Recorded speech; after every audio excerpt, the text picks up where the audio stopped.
Good morning, ladies and gentlemen. I think we're about time to start. It's a few minutes after our appointed time.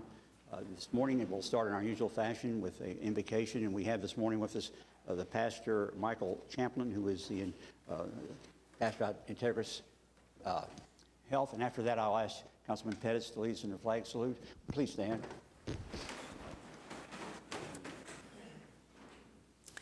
Would you join me in heart and mind in this invocation? Gracious Lord, we gain strength and courage from our belief in the spiritual values of life. Our forefathers have handed us spiritual values that give us purpose and direction, boundaries and hope. Bless this council as they serve the needs of our community, as they respect the rights of all our citizens, as they work to keep our community safe and growing. We have been taught that seeing need and responding to meet that need is spiritual. Whether it's a cup of water, a shelter, a school, a hospital, a highway. Please give great wisdom to this council as they see so many needs. May they seek the affirmation and strength that the spiritual provides. It is easy to hear the famous, the popular, the strong, and successful. Please give this council courage to hear the poor, the weak, and disadvantaged. Grant courage and strength to those families who suffered tremendous loss in our recent storms. May the leaders of the past give courage to this council to push forward, to turn their imagination loose, and create a greater city for a great people and a great state. We are grateful for all our blessings. Amen. I pledge allegiance to the flag of the United States of America and to the republic for which it stands, one nation, under God, indivisible, with liberty and justice for all. Thank you. Now, I'd like to officially call to order the meeting of the Oklahoma City Council. The first item on our agenda is from the Office of the Mayor. And we want to recognize Kawasaki. I think we have a spokesman here for them. And I want to thank you for your great donation. There was some concern what we would use those things for, and they were operated 24 hours a day the first few weeks we had them. So thank you very much. It was appreciated. Thank you. Well, members of the council, on behalf of Kawasaki Motors Corporation, we are pleased to donate those utility vehicles for the aid and the assist in the recovery from the tornadoes. Hope they'll be used well, and not just for this set of circumstances, but for many years to come. Okay, hopefully they won't be called on very often to do this kind of storm relief, but they're there if we need them. Thank you very much, sir. This is very emblematic of how the community pulls together, but Kawasaki really, don't run off yet, really did a yeoman's job of just coming in and having the compassion to give something back to the community. And they gave us some units that were heavily utilized. And there is a item on the consent docket to receive those donations. So thank you. We have some appointments on the agenda. Do we have a motion or any discussion on those appointments? So move. A motion made and second. Please cast your votes. And the appointments are ratified. Thank you very much. We have a next item on our agenda is to receive the Journal of Council Proceedings for June 11th and approve the Journal of Council Proceedings for May 28th and June 4th. Any questions or comments? Chair will entertain a motion for approval. So move. Second. A motion made and second to receive and approve some proceedings. Please cast your votes. And they are received. Thank you very much. Now we have a request for uncontested continuances. Jim, you got some? Just a couple this morning, Mr. Vice Mayor. On page 17, under item 8J1 on page 17, item D, 3104 Parker Drive, we ask that that be stricken. The owner has secured. And item I, 1608 Northeast 20th, we ask that that be stricken. The owner has secured. And then on page 21, under claims recommended for denial, there's a claim of Mr. Boone. It's item 8U1A. 8U1A, and we ask that that be stricken, and we can put that back on the July 2nd council agenda as a modified confession of judgment. Good. Thank you very much. Are there any other items that we need to defer? Okay, thank you very much. We will adjourn the council meeting right now and then reconfirm as the Municipal Finance Authority. And we have 4 items there. Are there any questions or comments on those items? I do on A. Is this is the roadway widening from 192nd Street to the city limits. Is this being coordinated with ODOT, or is there a reason that we're doing this at this particular time? It's a listed project, and it's to be done as a part, we're doing the engineering, it's to be done as, I think, a part of the 16 sale, so it's not something we're doing imminent. Okay. We're doing it in year 16 of the sale from 07. This is my concern, and this is a photograph of what that would look like. Very, very low density, undeveloped. I'm not sure what the utility situation is, but that's the road that we're widening. There are 48 street widening projects as part of the 2007 bond, 48, with a budget of about $170 million. So about 2/3 the convention center budget, $170 million. It's generally accepted nationwide that a 2-lane street can accompany a vehicle per day count of about 10,000 cars a day. And yet only 8 of the 48 street widening projects have a documented vehicle per day count of more than 10,000. 40 do not. Of the 48 street widening projects, this one is dead last in terms of vehicle per day count. 1,575 cars per day. It is by far 48th out of, is dead last, 48th out of 48. And so I guess it's I mean, I would argue that it's not necessary, but obviously that point is moot because the voters voted on it and it's done. The question is, if it's dead last in terms of vehicle per day count, why is this being done ahead of parks and water main repairs? And I mean, I've got minor arterials and residential streets that have much greater traffic than this street. Why is this being done at the front? Why wouldn't this be last in terms of priorities of all the projects? Well, it's not. I mean, it's in the 9th year of the sale. I mean, the first year of the sale was in 08. It was authorized in 07. First year of the sale was 08. This is going to be a sale in 16. So it's not in the first year, and we're trying to phase it so we don't, we'll spread them out as we go through. Why is it not built dead last? I think it's just as it fits into the schedule with the other projects. It's in the last quarter, but it's not dead last. Well, and it depends on how much we can sell each year. There have been some years we've been down. We could have many more years of bond sales to complete this, and we could run out of unlisted funds. We've seen on the Choctaw Road, it went from $3.5 million to $5 million. We may run out of money. And so it would be a shame if we did something like this and weren't able to do a park or something else that's being there. And so You can't take the money from this and move it to a park. I understand that. Okay. But if you run out of unlisted funds, if you run out of, and we start going over budget on things, We're just trying to complete the schedule that was voted on by the voters. And again, this is a lower priority, and it's put in the lower end of the program. okay.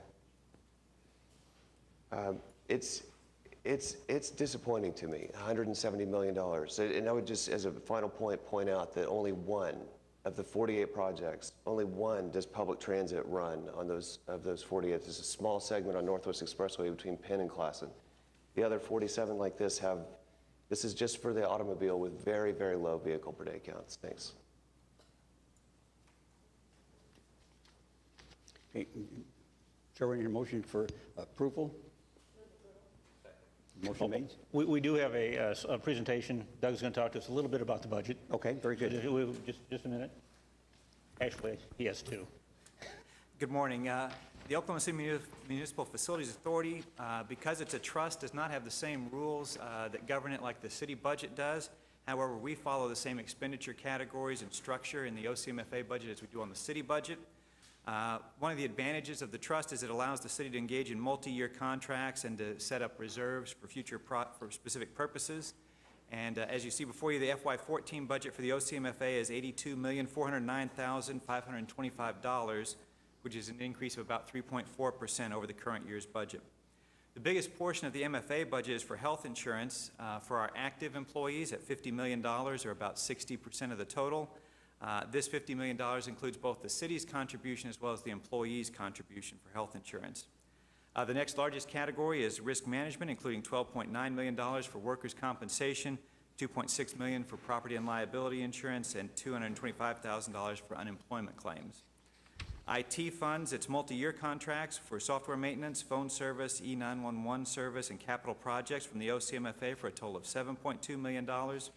And then there are several other smaller types of projects in the MFA, including royalties from oil and natural gas wells on parklands that are dedicated to park capital and maintenance.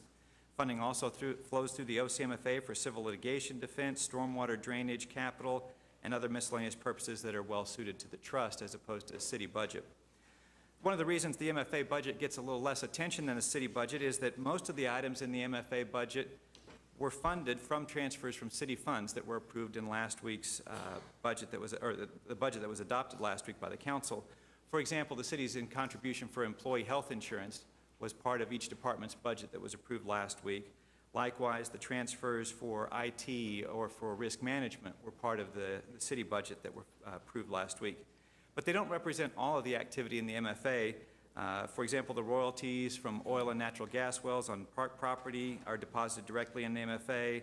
The fees that developers pay for stormwater drainage, if they're not doing their own improvements, flow straight to the MFA. So the $82.4 million budget that's before you today represents all of the activity in the OCMFA, not just the funds transferred from the city.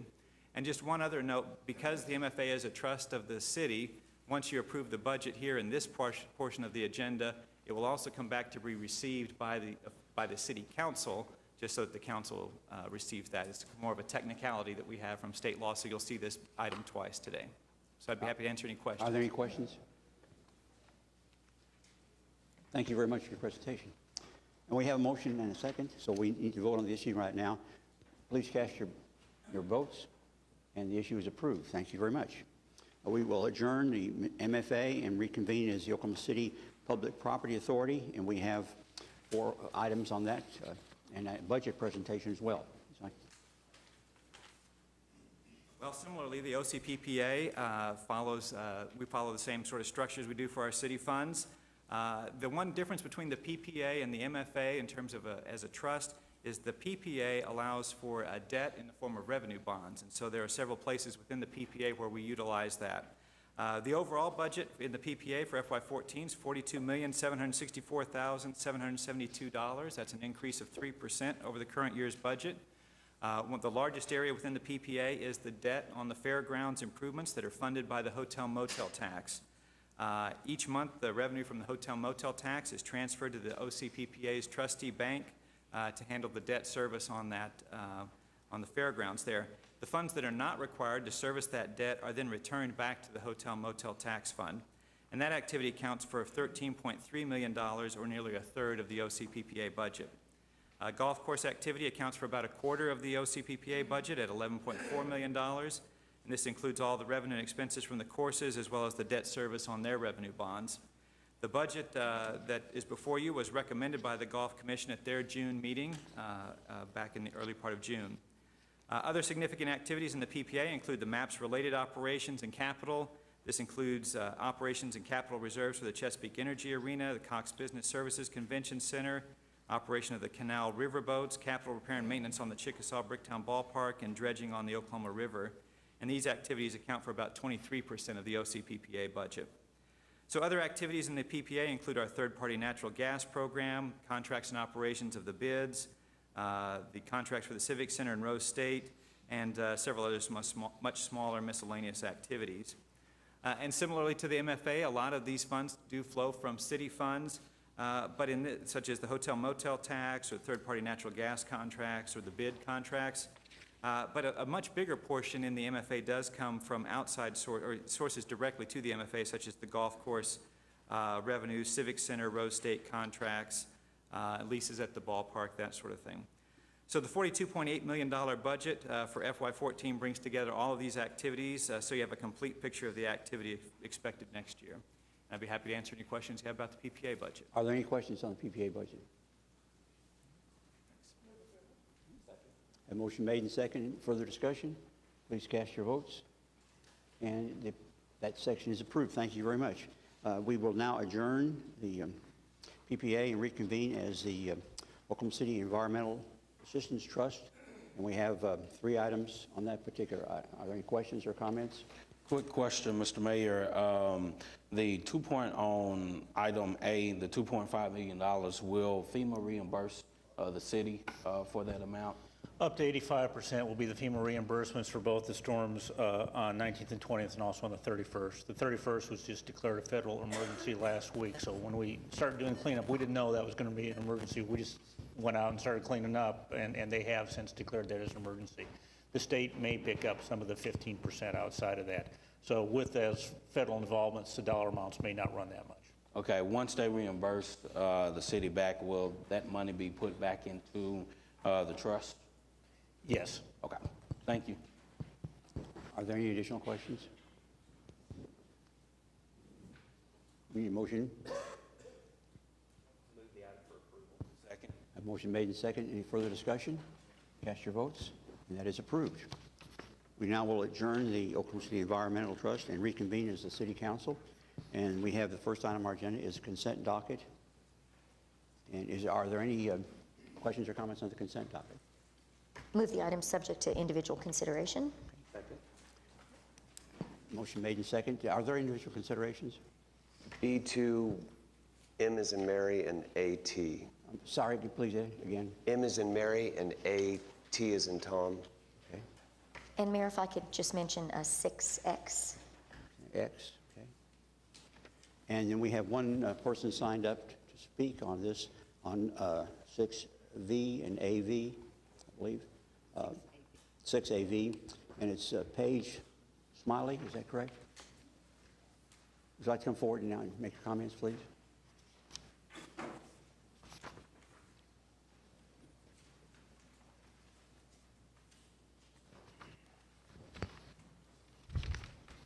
Did you all have questions?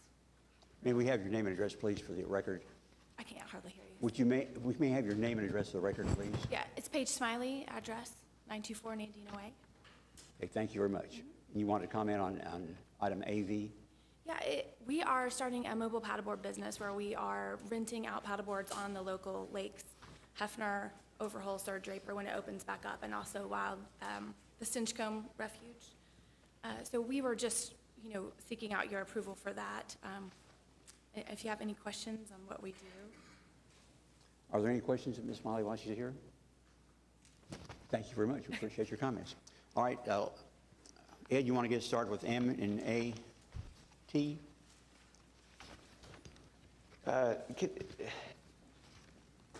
B2 is buying $8 million of bulk fuel. And I guess we're using the same pricing agreements that we've used for the last couple of years. The question I would have is how does that process work? And the renewal criteria states that the market for goods has remained constant or increased, and there's no market advantage to the city to be gained in rebidding. Is that? Is Amy Simpson here or Craig Freeman? Paula, who can answer the fueling question? Paula Falkenstein, our Director of General Services. I'm sorry, Councilman, what was your question? Well, it's $8 million of fuel, and we're not bidding it out. And we're buying it from 3 entities: Glen Oil Company, Martin Eagle Oil Company, Penley Oil Company, and Petroleum Traders Corporation. Is there, and the contention is that there's no market advantage to the city to be gained in rebidding this $8 million of fuel purchases. Well, it's my understanding from... Would you pull the microphone down, please, Paul? Is that better? Yes, sir. Thank you. Greg? I can talk about it a little bit. Okay. These vendors actually email daily prices to fleet services. So we're actually purchasing fuel from whoever's the lowest price for that day, and it's based on OPUS. And so we have in other words, their discount remains the same, but we know who's offering the lowest price. So there's really no, so we get prices daily. Okay, so it's not an annual contract, it's a daily, it fluctuates. Well, I mean, their discount remains the same, but we get whoever's the lowest on a daily basis is who we purchase from.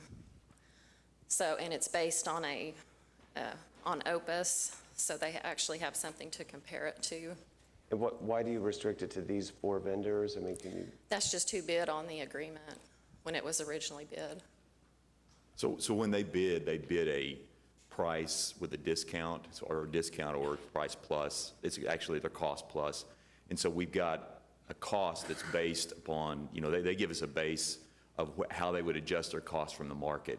And then as the market moves on a daily basis, when any of the different entities get ready to make a purchase, they go to the different vendors and check their prices, what they're using as the market base price, and compare those prices, and wherever they're making, to get the best price out of that group, then okay, that's the one they purchased from in that day. So it's been a couple of years. At what point would you find it? We'll be bidding it in the spring, so it's generally going to be every 3 years. You'll rebid it every 3 years? Unless we find that we're not getting a good price or we're not having good service. Okay. But I think we are at this point. Okay, so you'll rebid it in the spring? Yes. Great. Ed, just from a private sector perspective, the same thing happens with convenience stores, independent stores that buy gasoline. They constantly, daily check what the prices are, and they'll bid, and they'll buy from, the lowest vendor at the time. So you just can't lock into right, gasoline prices long-term anymore. Right. Okay, great. On M, we're using CDBG funds for a loan to a couple to build a private residence on 7th Street. I've just never seen this before. Councilman, these are the Murrah revitalization funds. So it's a separate pool of funds that were provided us to help with the recovery of the area affected by the bombing. So this has been a revolving loan fund that's been going on for approximately 15 years now. So the money just keeps revolving. This is what it was intended to do. So it's in a restricted area, just within, goes from Classen to 235 on the east, and then 13th on the north, and Robert S. Kerr on the south.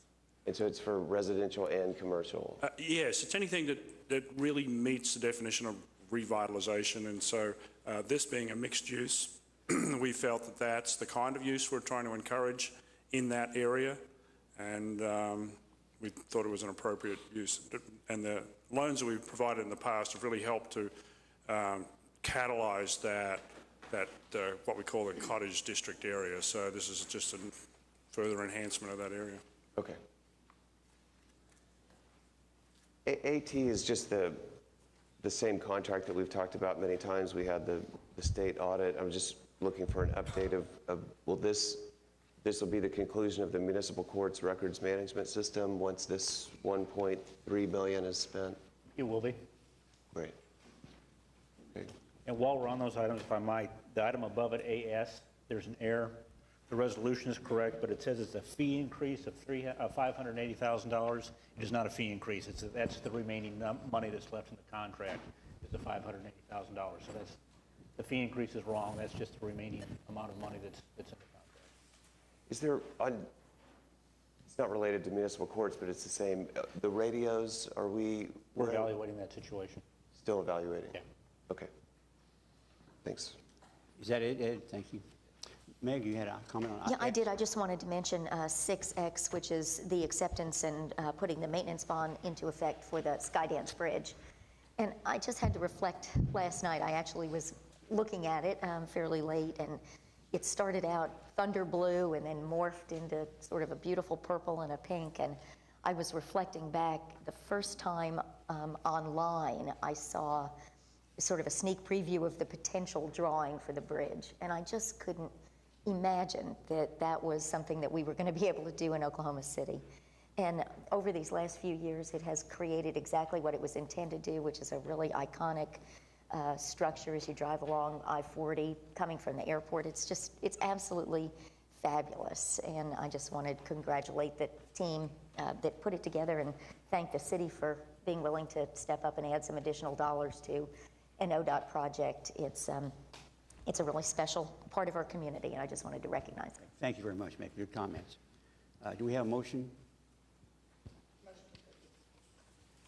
Motion made and second. Are there any further comments or discussion on the, the consent docket? Please cast your votes, and the consent docket is approved. Thank you very much. The next item on our agenda is the concurrence docket, and there are two items on the agenda on the concurrence docket. Are there any questions or comments on the concurrence docket? Motion made and second. Further discussion? Please cast your votes. Concurrence docket is approved.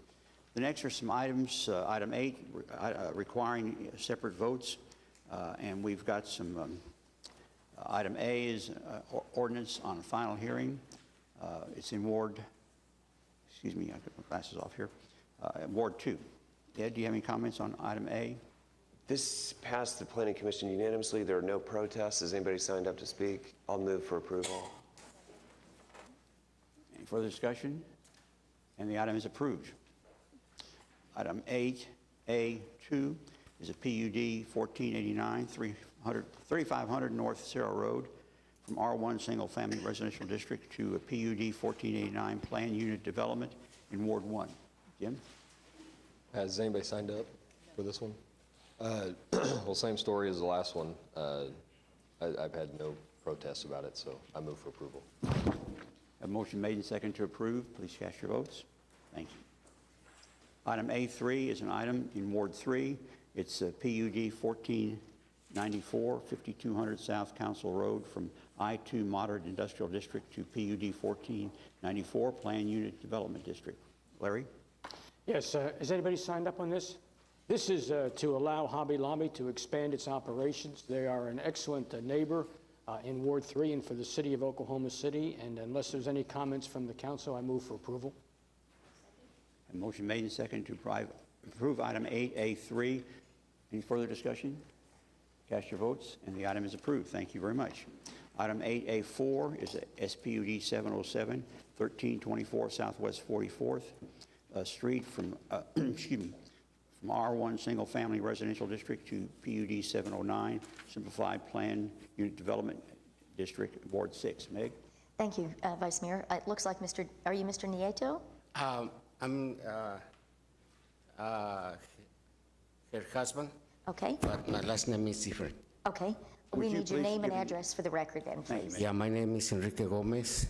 My address is 1324 Southwest 44. Alrighty. We've been out of the state for almost 2 months, and we went to do the easement, but we don't have the plans finalized yet. So I'm requesting 1 more month so we can work it out and submit it properly. Great. That works well for us then. If you make sure that you work with our staff, and if you'll provide the easement, we should have no difficulty with the request. So I'm glad to understand you were out of state. We had 2 different meetings where this was on the agenda, and we weren't able to contact you. So thank you for being here today. Thank you very much. And I would request then that we defer this for July 2nd is our next meeting. July Would the that be 2nd. enough time? Or would you rather go 2 more weeks? 2 more weeks will be better. So that would be July 16th. 16. That's. Is that enough time for you? Yes, All that right. will be enough. Thank you very much. Well, then Thank I would you. make a motion that we defer this until July 16th. Second. Motion made and second to defer item excuse me, 8A4 until July 16th. Any further discussion? Cast your votes, and the item is deferred. Thank you very much. Item 8A5 is at 40 Northwest 144th Circle from SPUD 336 Simplified Plan Unit Development District to SPUD 725 Simplified Plan Unit Development in Ward 7. John? Do we have any protesters? Okay, I had the opportunity to go out and visit the site. It's basically to change the current spud from where this facility was used for a church. The church is still in the area but moved around the circle, and so now the building will be used for a martial arts school. So I move for approval. And motion made and second to approve item 8A5. Are there any comments or questions? I'm sorry, I see the applicant is here. No problem. Just wanted to see if we could Can we get have your an name and emergency- address of the record, please? I apologize. I'm Ben Floyd. I'm representing Poos Taekwondo at said location. Was going to see if we could get an emergency on that so we can get it passed through so that he can get in there hopefully by the end of the month. Let's vote first on the application. Have a motion made and second to approve it. Please cast your ballots. And it is approved. Now we have the emergency. John, would you like to make a I move for emergency. motion made and second to attach the emergency to this application? Please cast your votes. Any emergencies attached? Thank you very much, sir. Thank you. Okay. Item 8B is an ordinance on final hearing for several items. We have to take these individually. Okay, so item 8B1 is 847, closing Northeast 25th Street between North Santa Fe Avenue and North Oklahoma Avenue. It's in Ward 7. John? Do we have any protests? I move for approval. Second. A motion made and second to approve item 8B1. Are there any further discussions? Cast your ballots, and the item is approved. Thank you very much. Item 8B2 is another closing of a platted 15-foot alley extending south of Northwest 10th Street and west off of North Walker Avenue, Ward 6. Meg? I see that the applicant is here. Bo, did you want to make any comments? Just very briefly, Bo Patterson with McAfee and Taft here for the applicant, SSM Healthcare. This is the second part of our phase in redevelopment for St. Anthony Hospital, and closing this alley is going to allow the emergency ramp to be built. And we've been working closely with the adjoining neighbor, Kaiser's Restaurant. We'll be granting them some access easements and also deeding a portion of the property to them to continue their access, and also working with them very closely in the construction planning for this. It's an old building we've got, and they have concerns over making sure that the building remains intact. We've indemnified them, so we have the same interest they have. I think their counsel is here today to speak to those same issues, but this is part of that plan, and we're happy to continue to work with them in that respect. Are there any questions? Counsel, do you have any comments you'd like to make? Oh, just one or two. Eric Rose, attorney for Kaiser's. We've been working very closely with Saints to bring this project about with minimal damage to the Kaiser's building, which incidentally was sorry about that. That building was constructed in 1917, if you can believe it, and so we're very concerned about vibration and other things that might damage the mortar. But so far, so good. We've reached an agreement with Saints that we're probably going to expand, and so we're coming along nicely, and I'll echo what Mr. Patterson said. So if there's any questions, Kaiser's is going to be there when this project is completed. That's all I can tell you, with the same good old ice cream. So, Great. any questions? Thank you very much, Sure. Councilor. Are there any questions of Eric before he sits down? Yeah, there were no protests on this project. I'd move approval. A motion made and seconded to approve item 8B2. Any further discussion? Cast your ballots or votes, and it is approved. Thank you very much. Item 8B3 is the closing of a portion of Northeast 4th Street, a portion of a private access and utility easement, and this north half of platted alley north of Northeast 3rd Street between North Oklahoma Avenue and North Wallen Avenue, Ward 7. John? Do we have any protests? I move for approval. A motion made and seconded to approve. Any further discussion? Cast your votes, please, and it is approved. Thank you very much. Item 8C is an ordinance on a final hearing having to deal with Southwestern Avenue from the AA Agricultural District to a PUD 1480 Plan Unit Development in Ward 5. We have some people signed up to speak. how would you like to proceed? Yes, thank you, Mr. Vice Mayor. I think it might be appropriate if we let the developer represented by Mr. Box to make a presentation, and then some of the protesters have attorneys here wanting to make a presentation as well. And then after that, we'll listen to any individual protesters.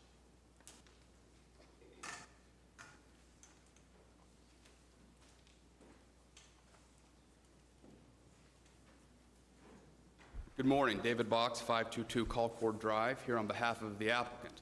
Also with me is Jalal and Mohammed and Hussein Farzana. They are the applicants and the owners of Home Creations. Our application as it stands today is for a PUD of approximately 68.73 acres for single family. Now, I think it's important with this case to start back at the beginning and give the council a sense of the history of this project. This project started last July with my client, and there's been multiple revisions and multiple renditions of this, and I think it's important to give the council some perspective as to where we started.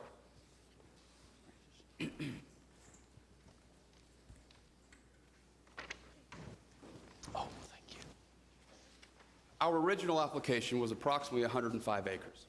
And when we filed that application, this is what my clients were seeking, the image you see before you. And what that equated to was approximately 266 single-family lots and approximately 990 multifamily lots and a section of commercial. When we filed it and we got word that the neighbors had some problems with the density and some of the other uses that may have been in the commercial, we went back to the drawing board.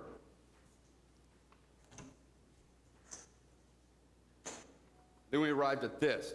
We took out a portion of the multifamily.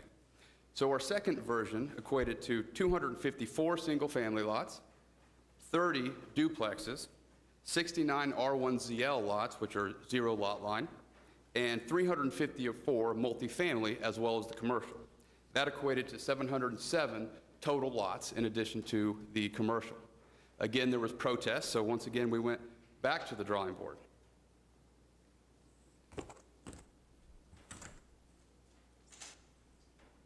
Our third version took out all the multifamily. So what we came with at the Planning Commission and what we presented to the neighbors was an application that had 250 single-family lots, 56 duplex lots, 117 zero-lot line single-family lots, and some commercial. We removed all the multifamily. We added requirements that all the single-family homes be brick. We added the requirement that there be a clubhouse and pools and amenities like that promote a good single-family development, and there was still protest. So we proceeded on to the City Council, or excuse me, to Planning Commission, and ultimately that's where we are now, City Council. Now, between the Planning Commission and today, we've made another modification. We've deleted everything except for the single-family portion.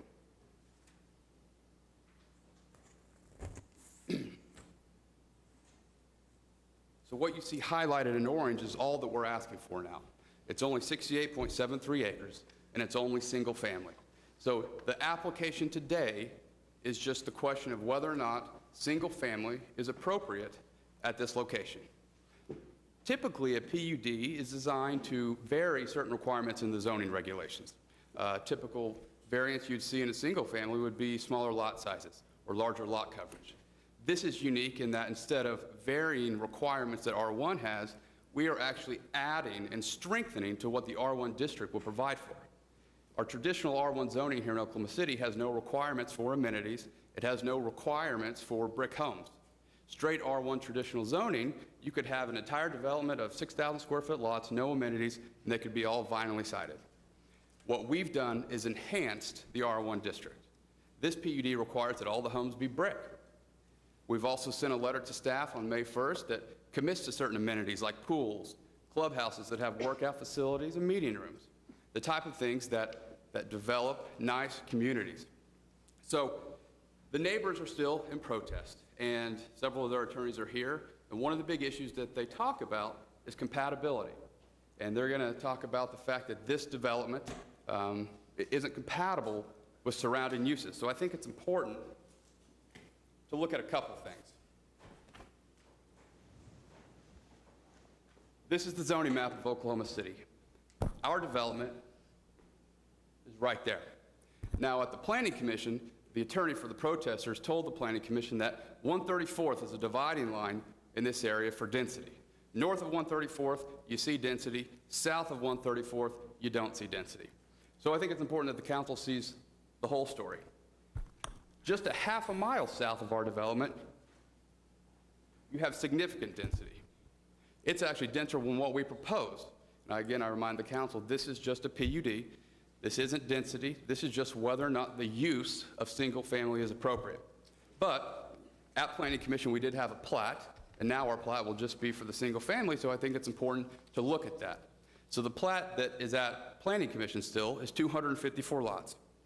That equates to about 3.87 dwelling units per acre. If we look at other densities in the area, ours is the orange. To the west is 3.14. So admittedly, that is slightly less dense than our application. But as you go further west, it's 4.12 dwelling units per acre, more dense. And that's also south of 134th. North of 134th, it's 3.37. Then you have 4.83, 4.27, 4.31.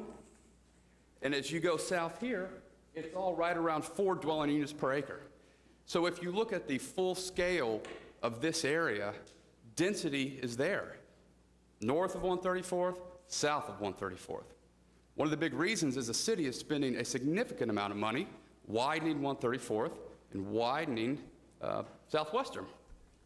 So I think if we look at compatibility, this is certainly compatible with what's out there. But one of the other factors to look at with compatibility is let's look at the current zoning. It's zoned AA. Some of the things that would allow would be 105 acres of a mobile home development. I would submit to this council that that would be incompatible with the surrounding. Our proposal is more compatible than what the current zoning would allow. The AA zoning district would also allow an agriculture processing plant. I would submit to council again that our just single-family development is more compatible than both a mobile home development and agricultural processing plant. Now, one of the guides that this city uses to guide its future development is the comp plan. So I think it's important that I read a few passages from the comp plan. This area is designated as urban growth and a major activity corridor.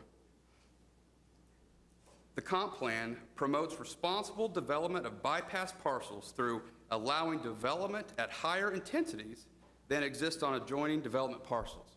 That's the comp plan. The comp plan wants bypass parcels to be developed at higher intensities than what's around it.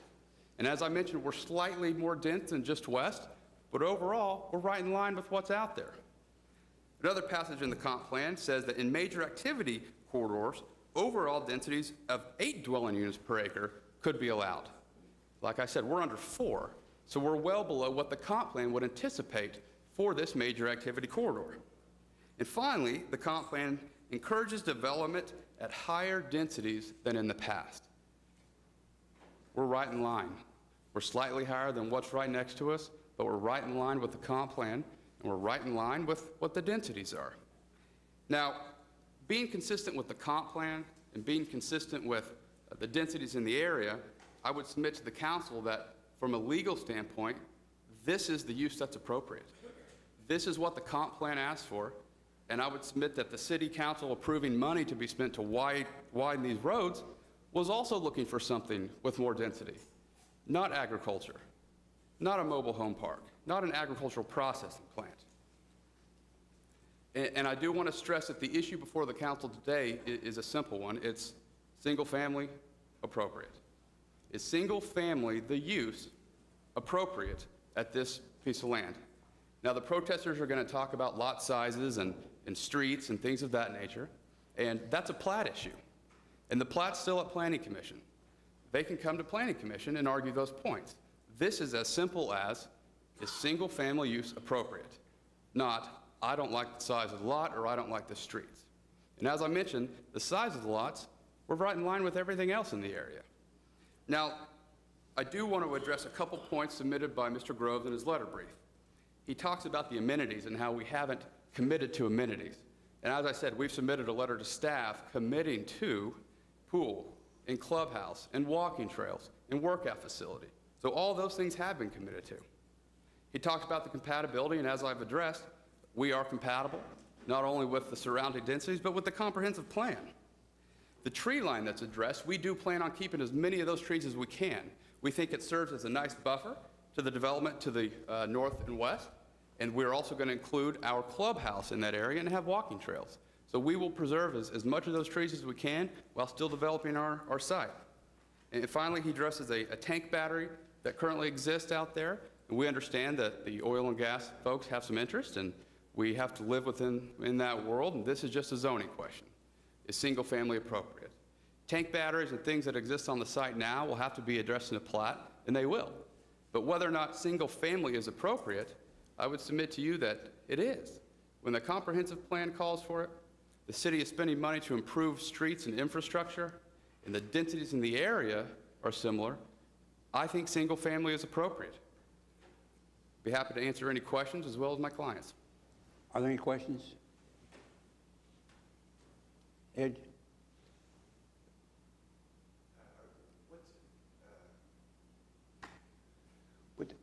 Is it your intention to put storm shelters in these? This is very close to both of the schools that were hit.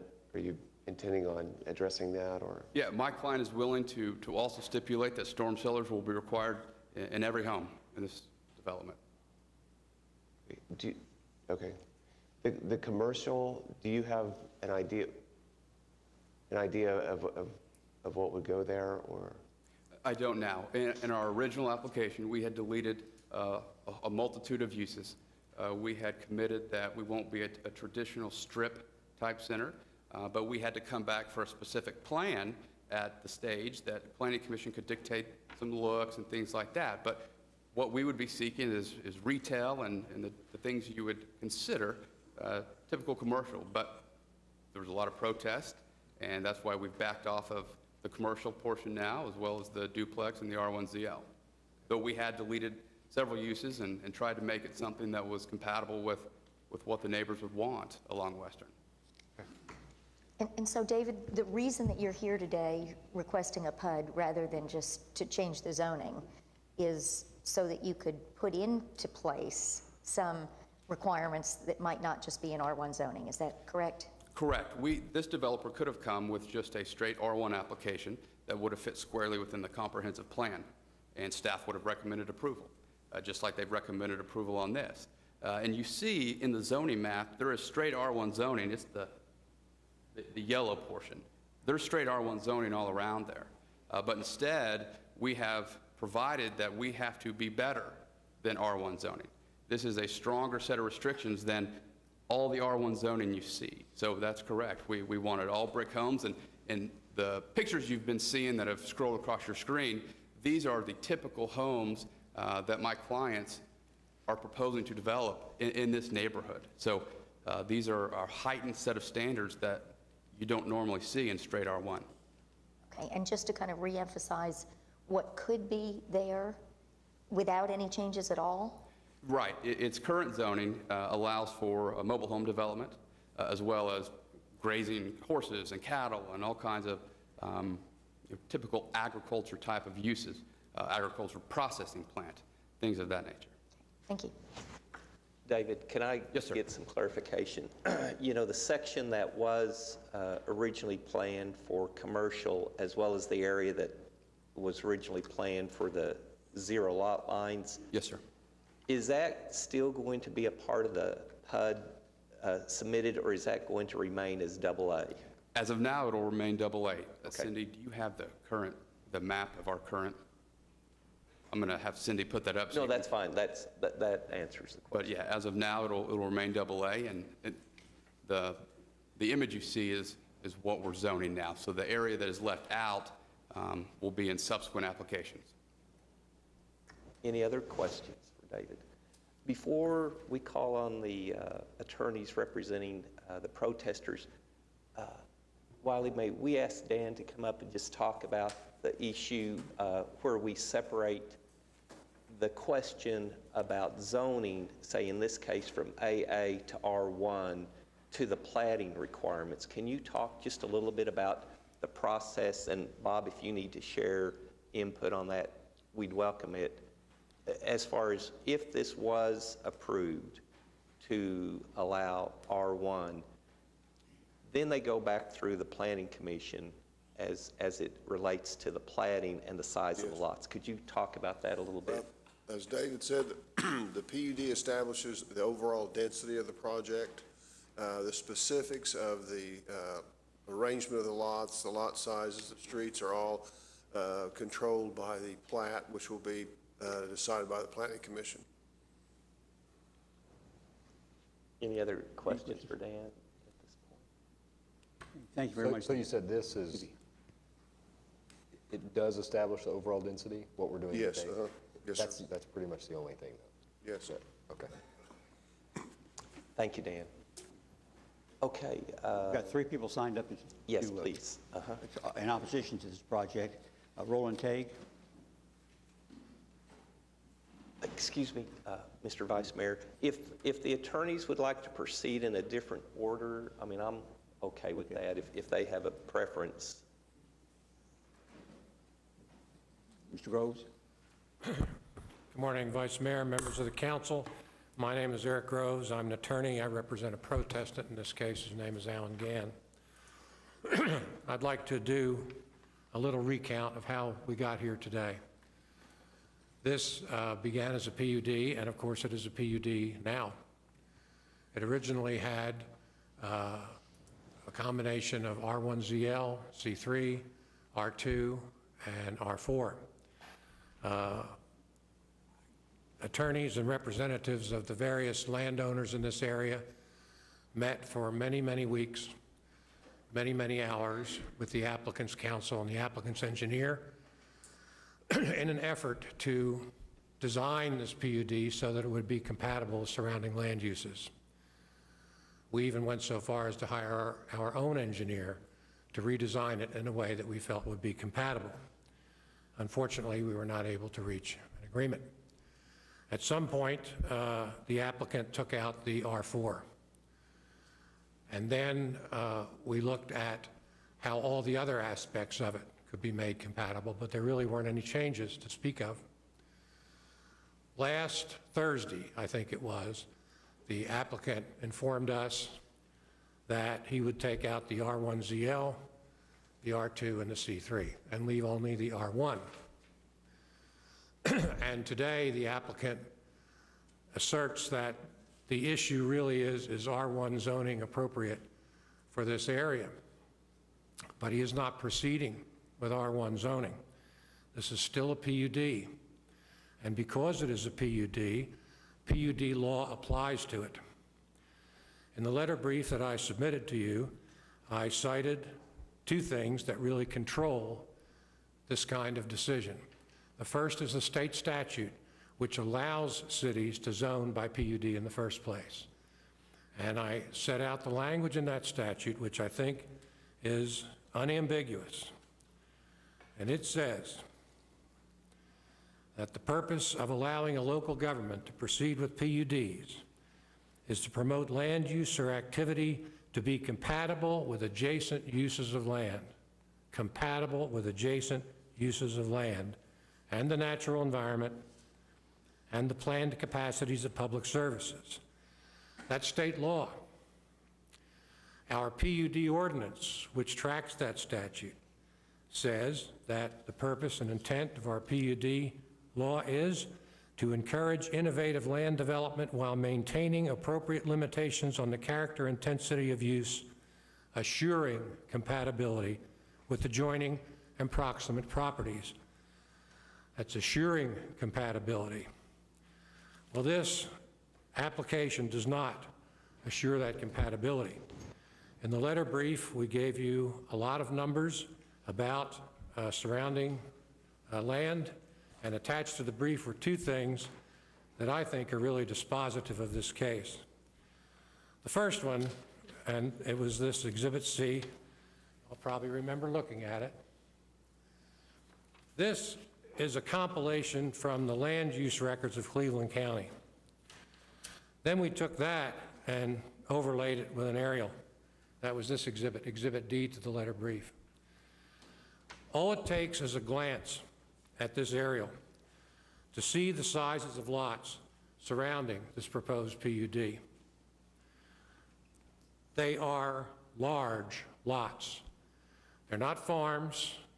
They may be zoned AA, but they are in some cases, but they are the residents of numerous people who have invested in this area in the hope that anything that will be built nearby them would be compatible under the law.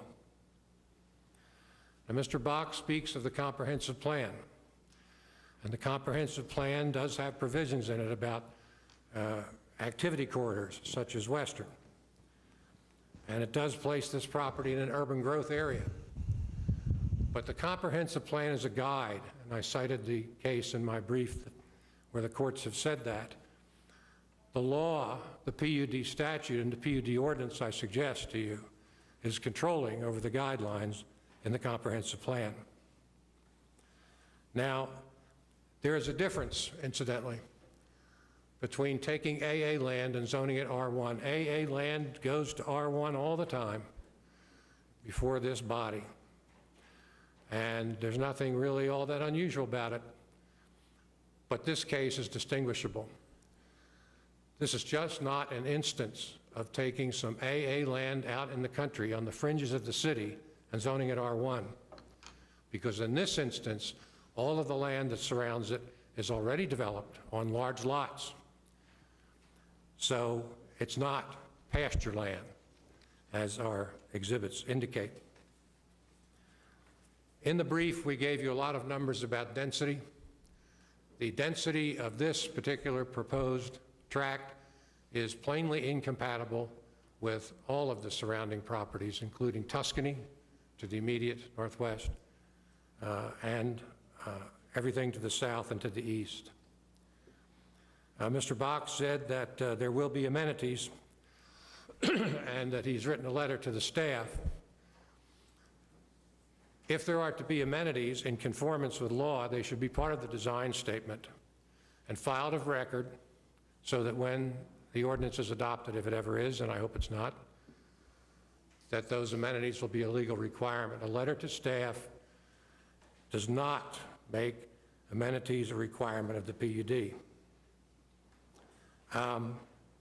So it's not a question of whether single family is appropriate or not. If the applicant wishes to come before this body with an application for R1, it has every right to do so. But so long as it is here under a PUD, then it has to conform to the law of PUDs. And PUDs require compatibility. And by the way, if the applicant was to come back and just ask for R1, you would still have to make some hard decisions about the extent to which that would be compatible with surrounding land uses. You know, the people who bought land in Calistoga, in Tuscany, and to the south of here depended upon decisions of the city about how zoning would be handled someday around them. They invested their money in these properties, and I think they deserve better treatment than what's being proposed here. Now, one other thing.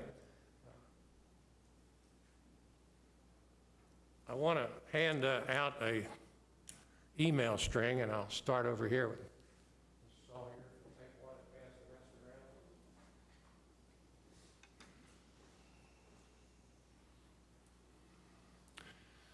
It doesn't really take much to redesign this thing.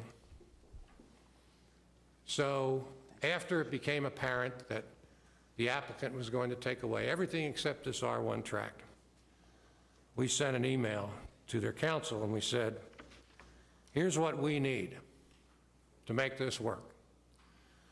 First of all, on the borders with our client's property, which is 15 acres just to the west of this, we want lots 1/2 acre in size, and the same on the southern part of the PUD so as to be compatible with the large lots to the south.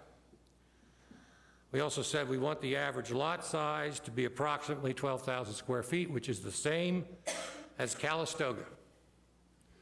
Now, obviously, that's negotiable, but that would make it compatible with Calistoga. And of course, Calistoga will speak for itself today.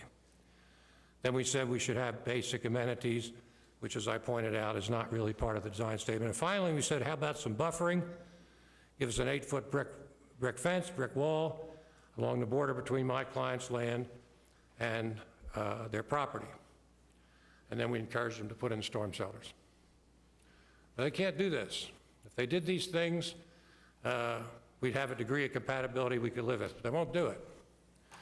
So I leave it to you. What this really has to do with is the direction of the city. One of the tests we should have is, does this development make things any better? Does it really improve things in this area, or is it just the same old thing? You know, we have a great city, but the heart of every city is neighborhoods. And when neighborhoods are great, cities are great. So we can do a lot better than this, and it is your decision. So thank you very much for your attention. There will be other speakers. I'm not going to say anything about the oil and gas problems, by the way. They're best left to people who specialize in that area, but they are serious. Other people from other neighborhoods will address you as well. Thanks very much for your attention. Are there any questions of Eric before he sits down? Yes, sir. Yes, Mr. Groves. Yes, sir. One of the stipulations that you presented in this email was if the average lot size in PUD 1480 would be approximately 12,000 square feet to be compatible with Calistoga. Would we get to the same answer if, since we are talking about zoning and not platting, would we get to the same answer if we said the density of PUD 1480 would be similar to Calistoga? Not necessarily. I mean, density and lot sizes are two different things. No, I understand that, but how, again, since we're not talking about platting at this point in time, how far apart would you be if you had that stipulation agreed to? Which stipulation, Councilman? That in lieu of identifying the average lot size, you agreed to the density. Oh, I think we'd still be a ways apart. We really would want that lot size. We think that's a very strong characteristic of compatibility is lot sizes. Well, could you or someone else explain why it would be different? I think Ami can address that better than I can. If you will. Ami Swank, my firm. I'm going to, is it okay to approach Meg to hand something out to him? Sure.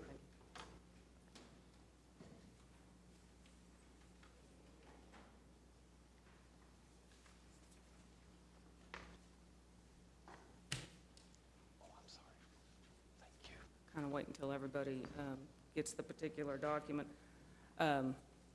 Councilman Greenwell, to answer your question, and I don't really necessarily. Could you bring the microphone down just a little bit? Thank you. Is that going to get it? I hope so. We want everybody to hear you. There? Okay.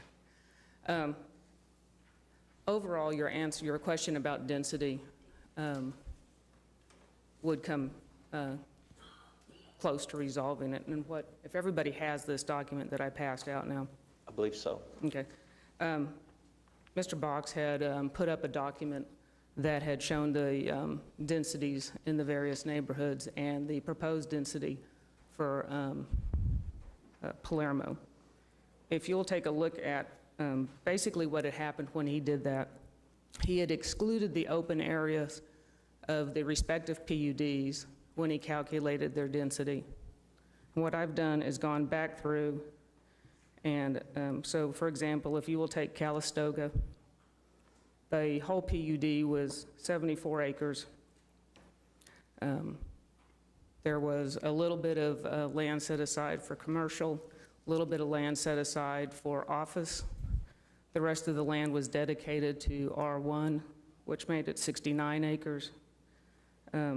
At the 154 units, which actually left a density of 2.21 units as opposed to the 3.14 units which Mr. Box had shown. If you'll go directly above the Calistoga, that is actually Vintage Farms, and I'm hoping it shows up. That black box is actually the outline of Vintage Farms. And again, it was a 70-acre tract, set a little bit of land aside for the commercial and office. The remaining acreage of 59.6 acres was set aside for the R1, which left a density of 2.4 acres. Tuscany, which is immediately adjacent to the proposed site, has an average, ended up with an average size of one house per 1.5 acres, which is not shown on his proposal. So if you were to compare the numbers that I have outlined for Palermo at the bottom, is if you were to have removed his open area also to compare to the numbers he had provided, which would have put him at a density of 4.3 units per acre. His representation of 3.9 is correct if you jump over to the numbers that I've provided to you. So to get back to your question, if we got close to the same density, would it help resolve the problem? The answer overall is, in my opinion, it would be a vast, huge improvement, yes. It would, as you can tell on this, you would end up with about, not quite half, but the density right now is about, on average, of the newest PUDs that have gone in, they're averaging between 2.2 and 2.4 units. And like I said, the abutting Tuscany is 1.5 acre per house.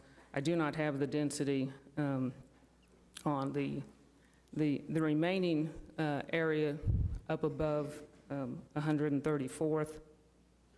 In the green, all of that is one large R1 unit, which is Greenbrier. And I would guesstimate your average lot sizes. I have the, it was broken into about 17 sections when they developed it. The average lot size in that appears to be someplace around 7,200 square feet.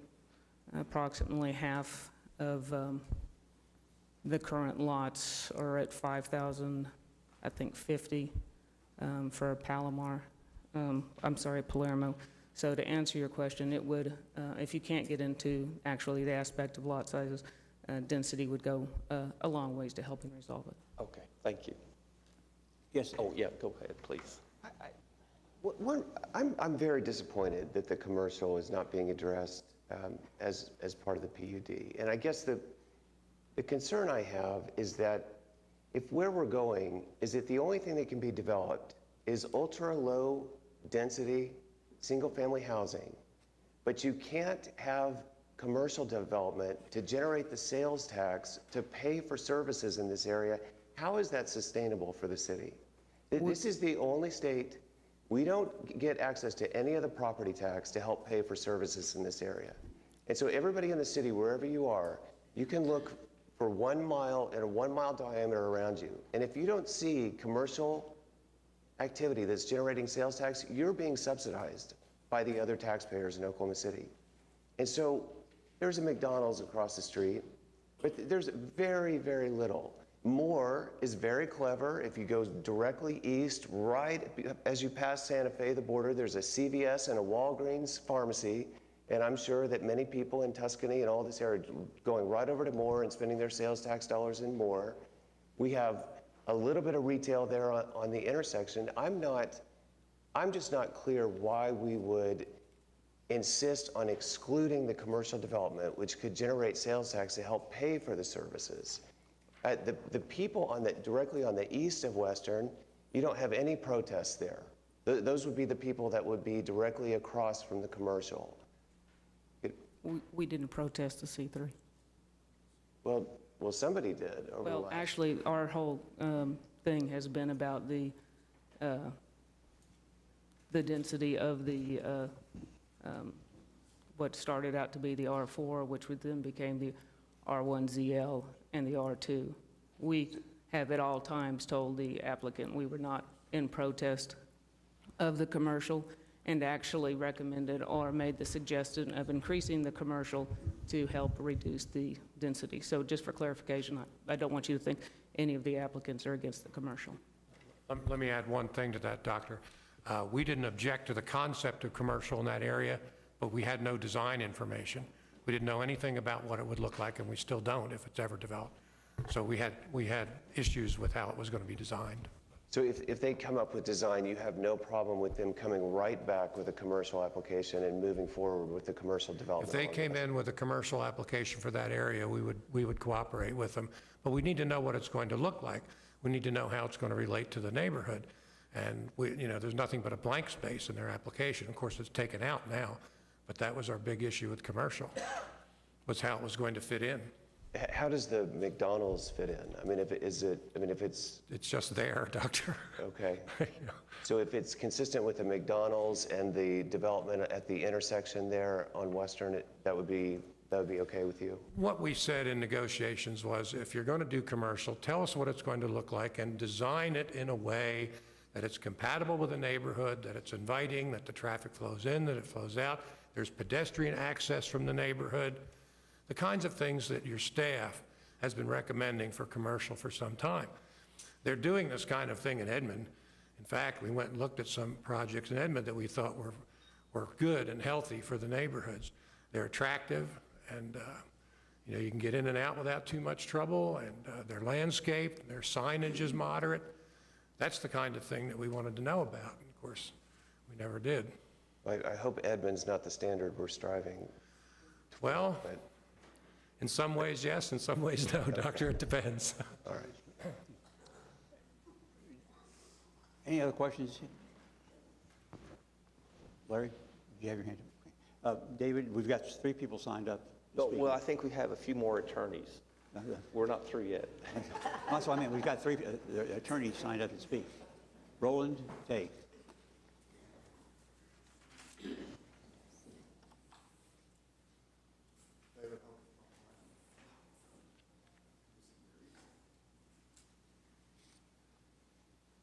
My name is Roland Tague. I am an attorney. I am representing the oil and gas interests. My address is 100 North Broadway, Oklahoma City. I'm going to hand out some photographs just so that you get some general idea of what it looks like out there now in terms of oil and gas.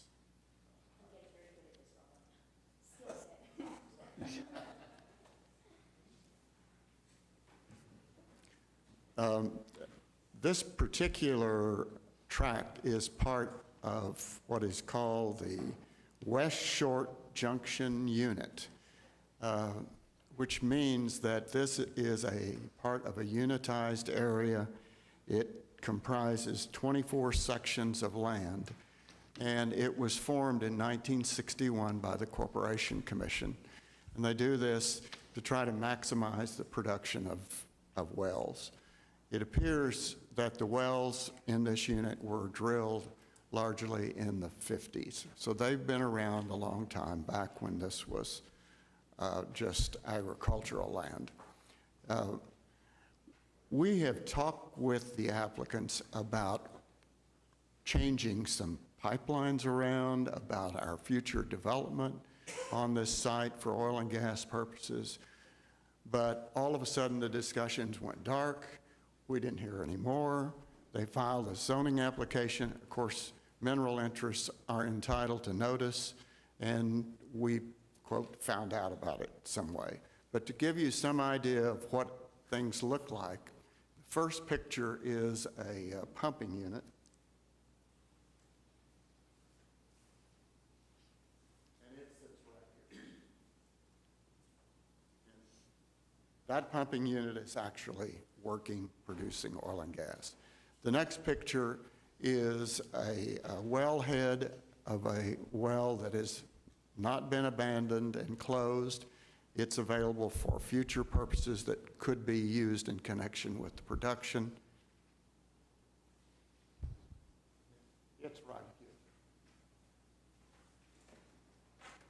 The third picture, I believe, is a picture of the tank battery, and that is located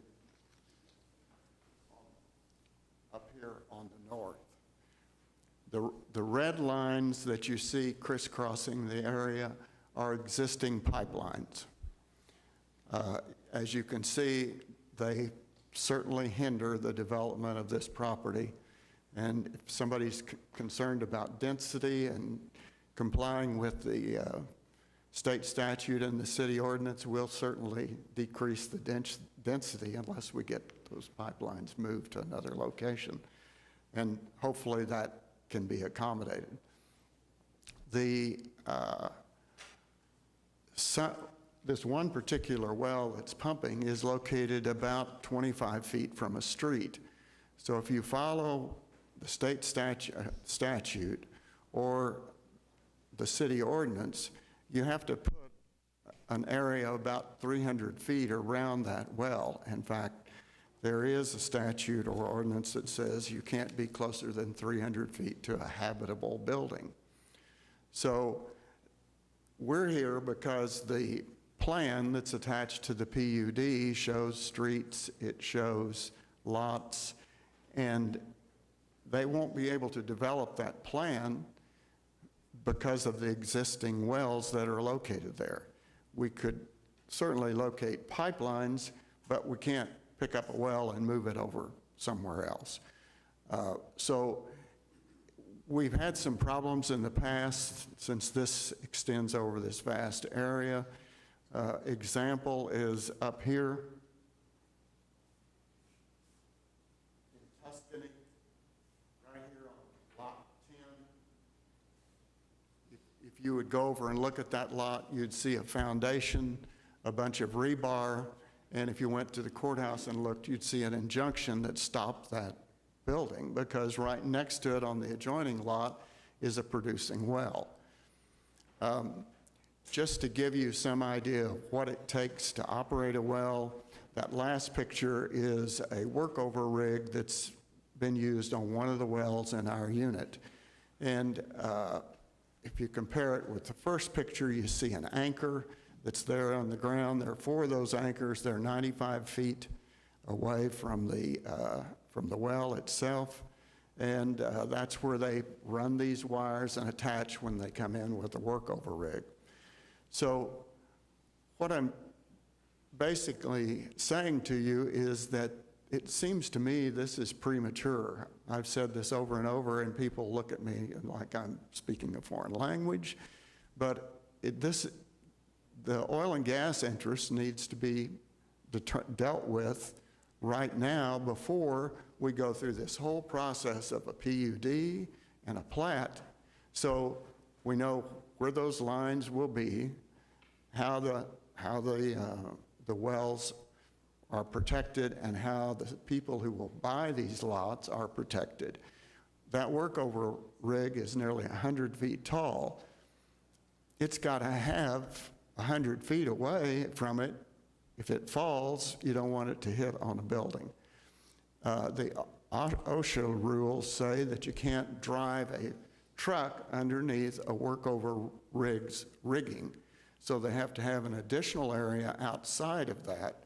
When they come in, they pull the pipe out, they pull the truck on the outside of the wires. So that gives you some idea of what is necessary just to have an operating well and work it over when it occasionally comes around to do that. So all we're asking is that for now, this PUD be put aside, that the oil and gas interest and the equipment that's out there, for instance, the pipelines require, I believe, 50 feet on each side of the center of the pipeline. So we've got to deal with that in some way or manner. And lastly, I would say to you that in the eyes of the law, the minerals are the dominant estate to the surface. It's like an easement. An easement is the dominant estate to the surface, and the surface owner can't obstruct the usage of either minerals or an easement. Our pipelines have been here for a long time. There's a blanket easement written into the unitization agreement, and we're certainly willing to work with these people to move them and move them in a safe way. But for now, that's the way it looks, and we ought to get the cart first before the horse. And that's the reason we're here. Any questions for Mr. Tate?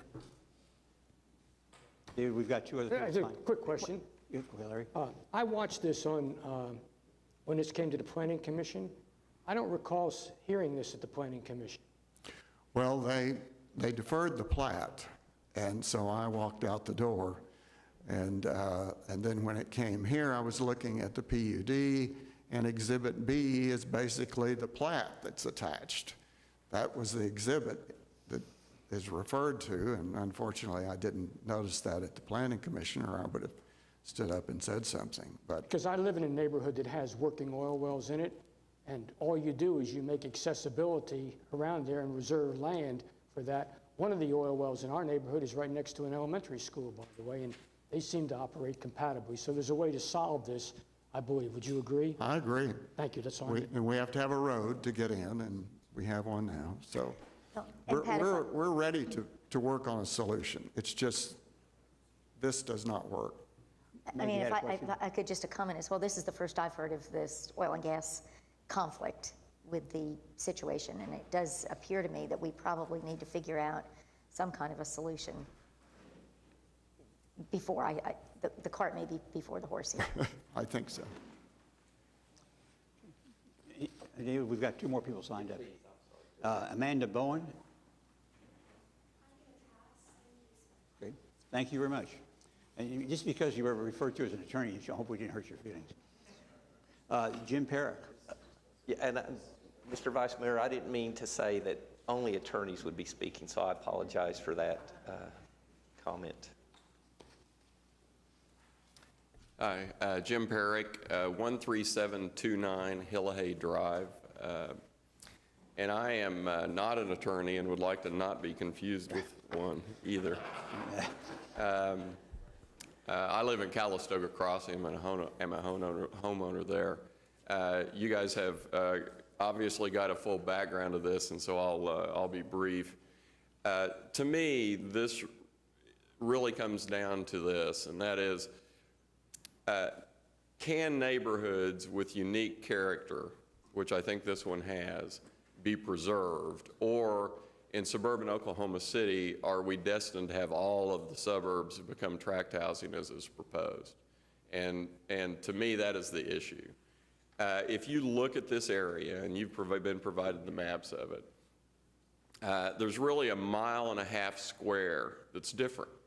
It's different than any of the neighborhoods around it. It's built up that way through the years. It's going to be that way for a long, long time. You look at 137th Street, which is Highway 37 on the north, which is really a major arterial and a dividing line between further south Oklahoma City. Pennsylvania on the west, about Harvey on the east, and then you go down a little bit past 149th, and you look at that map you have, it's large tracts, horse facilities, houses that have been in families for years. It's developed different than the rest of the area around it. And, you know, the tornado came right through the south half of this neighborhood, wiped out about 6 of my neighbors' homes. They're all building them back. They're not waiting for a developer to come and make this more dense housing. This is the character of the neighborhood, these larger houses, larger lots, rural facilities. That's why people wanted to live in this little 1.5 miles square. And so, to me, that's the overriding factor. I also wanted to mention, it bothers me a little bit the way the applicant is doing this, where they're not considering it all at once. Because up to this point, we've considered the whole PUD for the whole property.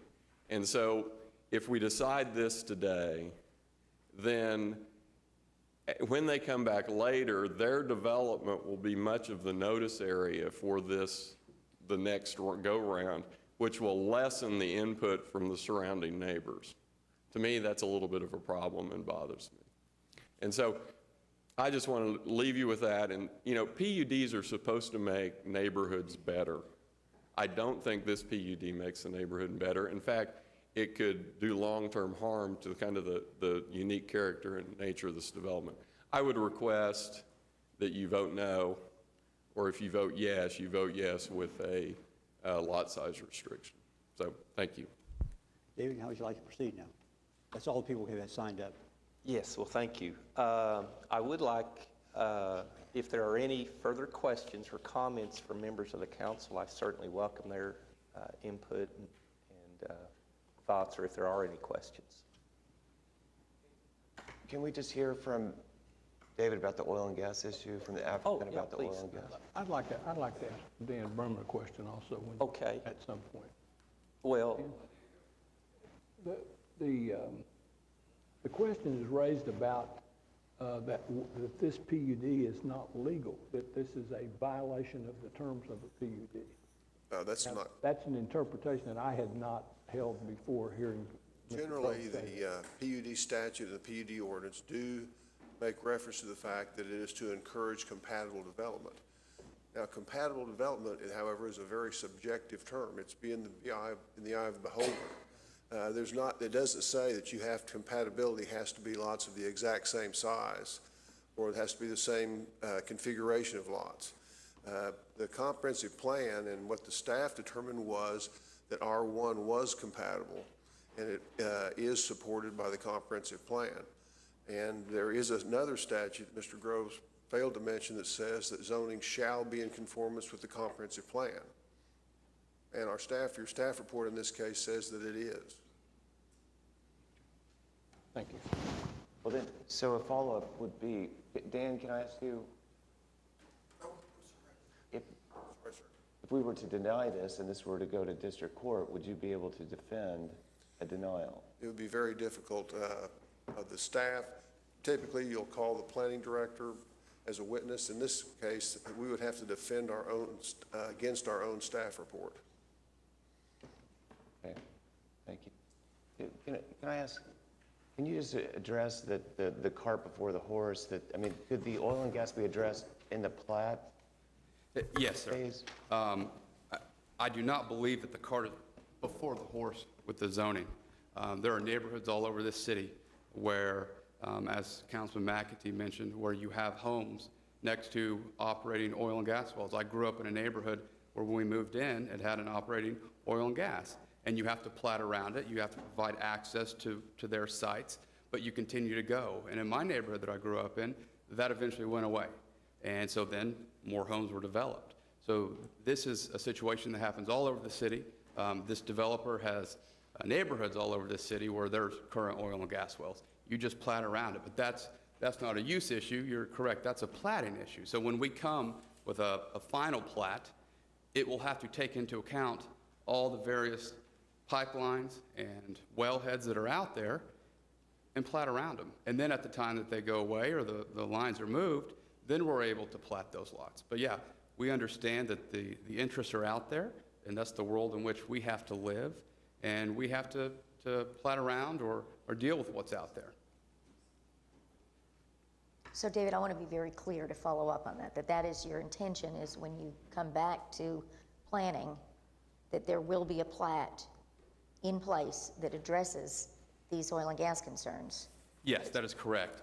This exhibit shows all the hashed lines. When this case started, my client and the engineer met with the oil and gas folks, and they asked for where would you want to see the pipelines moved. And you can see the red hash lines indicate where they wanted the pipelines moved. So what they did, my client did, was plat and lay out the design, assuming that that's what will happen. So that has been taken into account already in the plat, but yes, we know and we will have to comply and figure out a way to move them or plat around it. And everybody's clear about that? Yes, ma'am. Okay. A couple other things. We are in a position where we need a supermajority, and we're now down to 7 council members sitting here. So if anybody has concerns on this, we would ask for a continuance so that we could have a full council.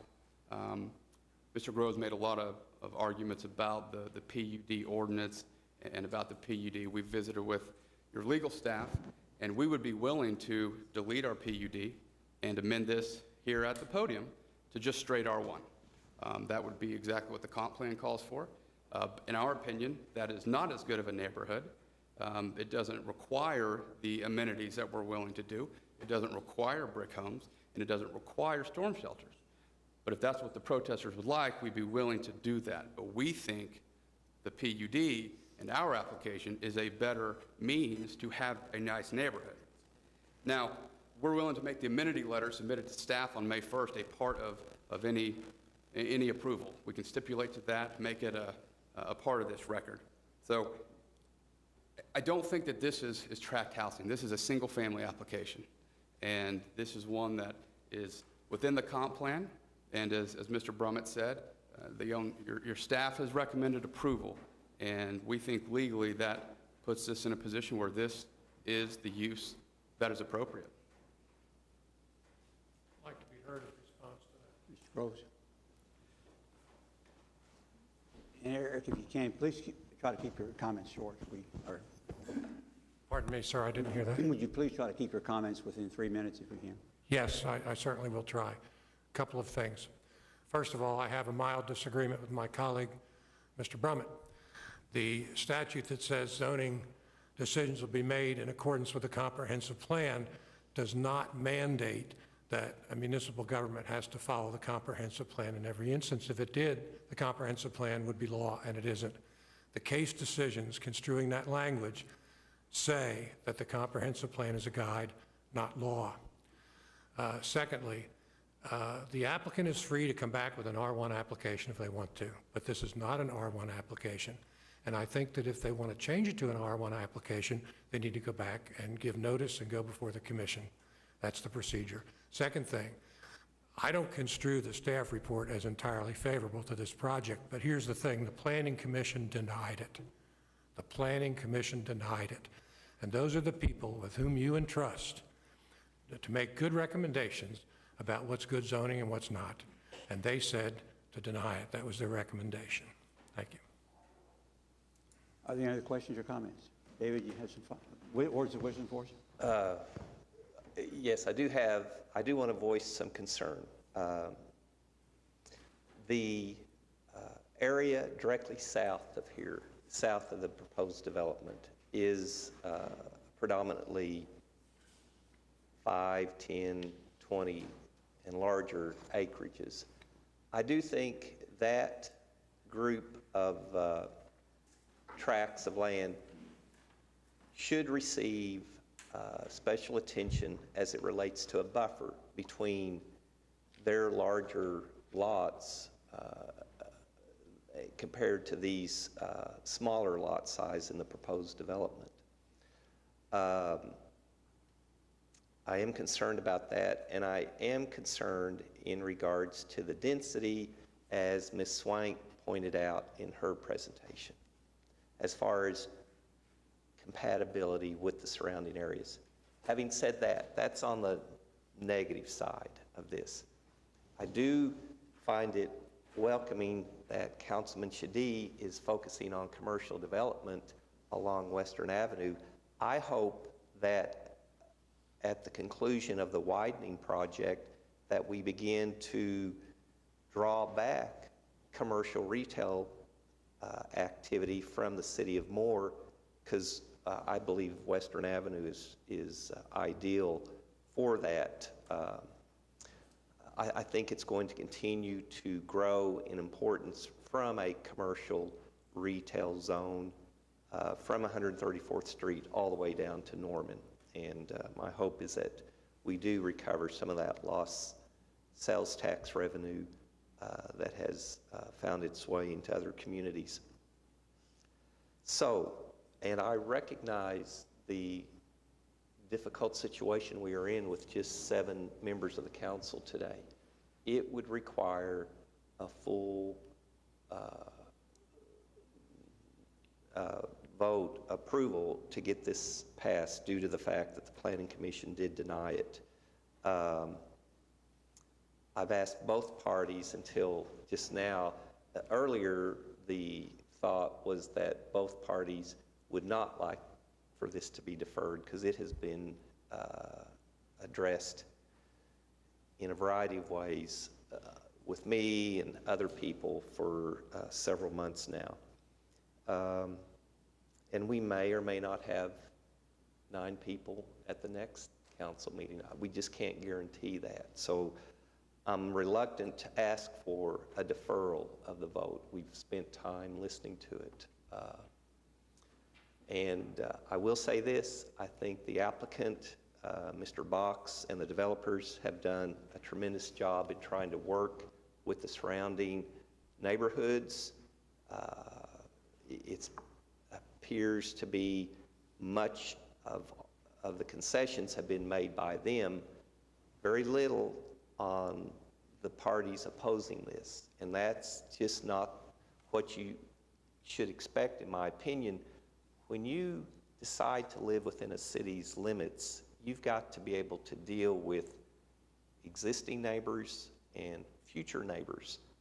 I'm not seeing a whole lot of effort by the surrounding areas to try to work with potential new neighbors. And again, once you decide to live within the city limits, I think that becomes a responsibility that you have to take on, unless you're willing to acquire all of the surrounding real estate around your property.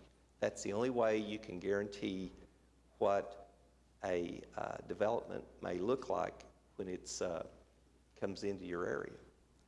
Having said that, I'm going to move for denial on this due to non-compatibility with respect to the density and the lack of sufficient buffer, especially on the south side. David, the Secretary informs we have a procedural matter. We have to amend the application to remove the commercial piece out of it. Okay. So do you have a motion to approve the amending the application? I'm sorry, yes. Let's first vote on approving the amended application. Okay. Have a motion? Second. A motion and second. Are there any further discussion? Please cast your ballots. And the amendment is approved. Now, David, you can make your motion on the... Yes, my proposal then is to deny the amended application based upon the lack of compatibility with respect to the density and the buffering. I'm going to second that for the purpose of the discussion. I'm not sure I understand why we wouldn't defer it. As long as it's gone on and with all that's happened, I'd like to see it come to a vote based on having an opportunity to pass. I mean, I'm gonna. If you really oppose a deferral, I mean, seriously, you've said you did. I don't have a reason to believe you didn't say what you felt, so I didn't mean it that way. But I just don't understand why a deferral would be a problem. It's never been deferred on our agenda before. There's a possibility some of the things that I think what Mr. Tague brought up could be addressed better. I think some of the things that Mr. Box did address it better than what I'd heard. Well, I would agree to the deferral if that's the council's wishes. I'm not opposed to that. So you're going to amend your motion to defer it? Okay, I'll amend the motion to defer it for 2 weeks. 2 weeks. So what date would that be? July 2nd. Okay, and I would like to say this. I think the parties are fairly close. Whether or not they can come to an agreement remains to be seen. But I'll amend my motion to move for deferral until July the 2nd. Your second still stands. Okay, thank you very much. We have a motion made and second. Further discussion or questions? Hearing none, please cast your votes. And the item is deferred till July 2nd. Thank you, David.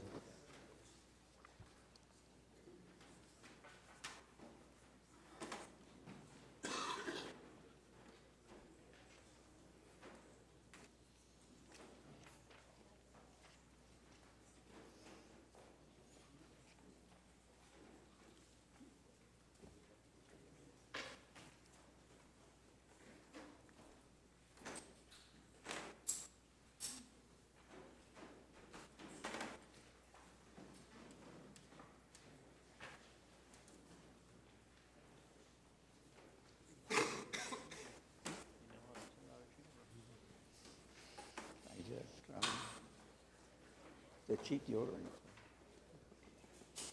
We'll give the chamber a moment or two to clear out before we continue our agenda.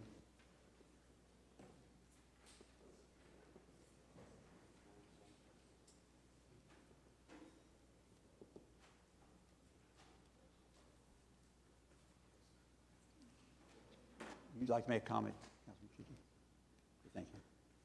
Okay, we're back on our agenda. We're item 8D is an ordinance on final hearing for a agricultural district to Spud S678 Simplified Plan Unit Development in District Ward 4. Are there protesters here? Anybody sign this? You know, this case is kind of interesting just from that standpoint, in that there were a number of protests. This is diagonally across from a rural grocery store, gas station, kind of an operation out in southeast Oklahoma City, and there's 236 signatures, a little bit misleading because I got a copy of the petition originally, and about 290 of them lived in Yukon or Shawnee or someplace, and it was circulated by the people that owned the service station right across the street. So that part was a little bit misleading.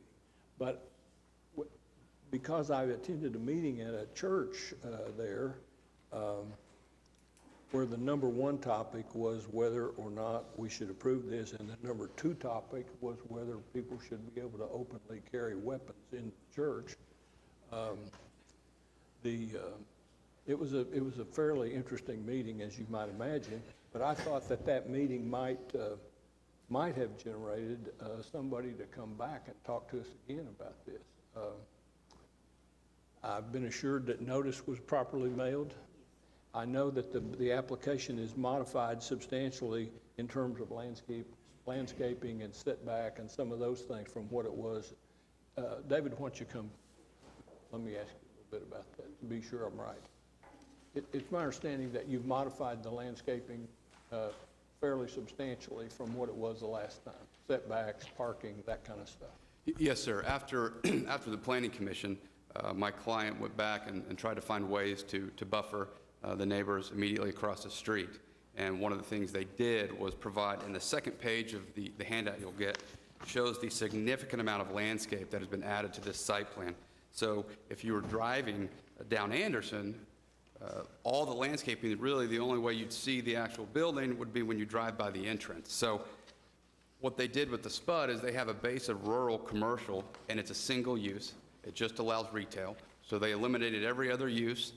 They added a significant amount of landscaping, and with that, their intention was to make sure that they had a facility that was less intense than previously asked for, and it provides a significant amount of landscaping that the gas station does not, and we think it makes it a more appropriate application. The only ingress and egress is off of Anderson? No ingress off of 149th?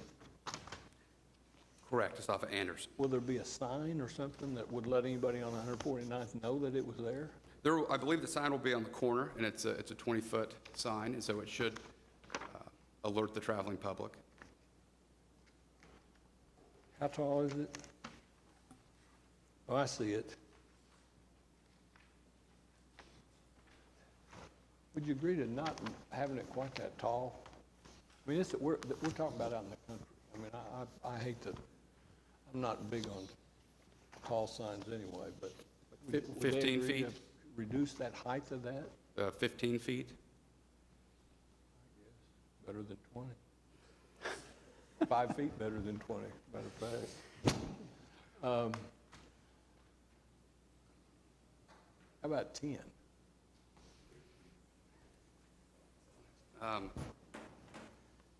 You're going to be able to see it on Anderson if it's 3 feet off the ground. You know, it's not a question, you know, you're not going to. My client's on here, but I'm guessing that they're fine with that. We'll agree to 10. I move approval with the amendment to reduce the sign size to 10 feet. Do we have to have 10 feet? One to amend, one to approve. All right, Pete, we need two motions, one to amend the application. I move to amend the sign size to 10 feet. Second. A motion made and second. Is there any further discussion or questions? Please cast your votes. And the sign amendment is approved.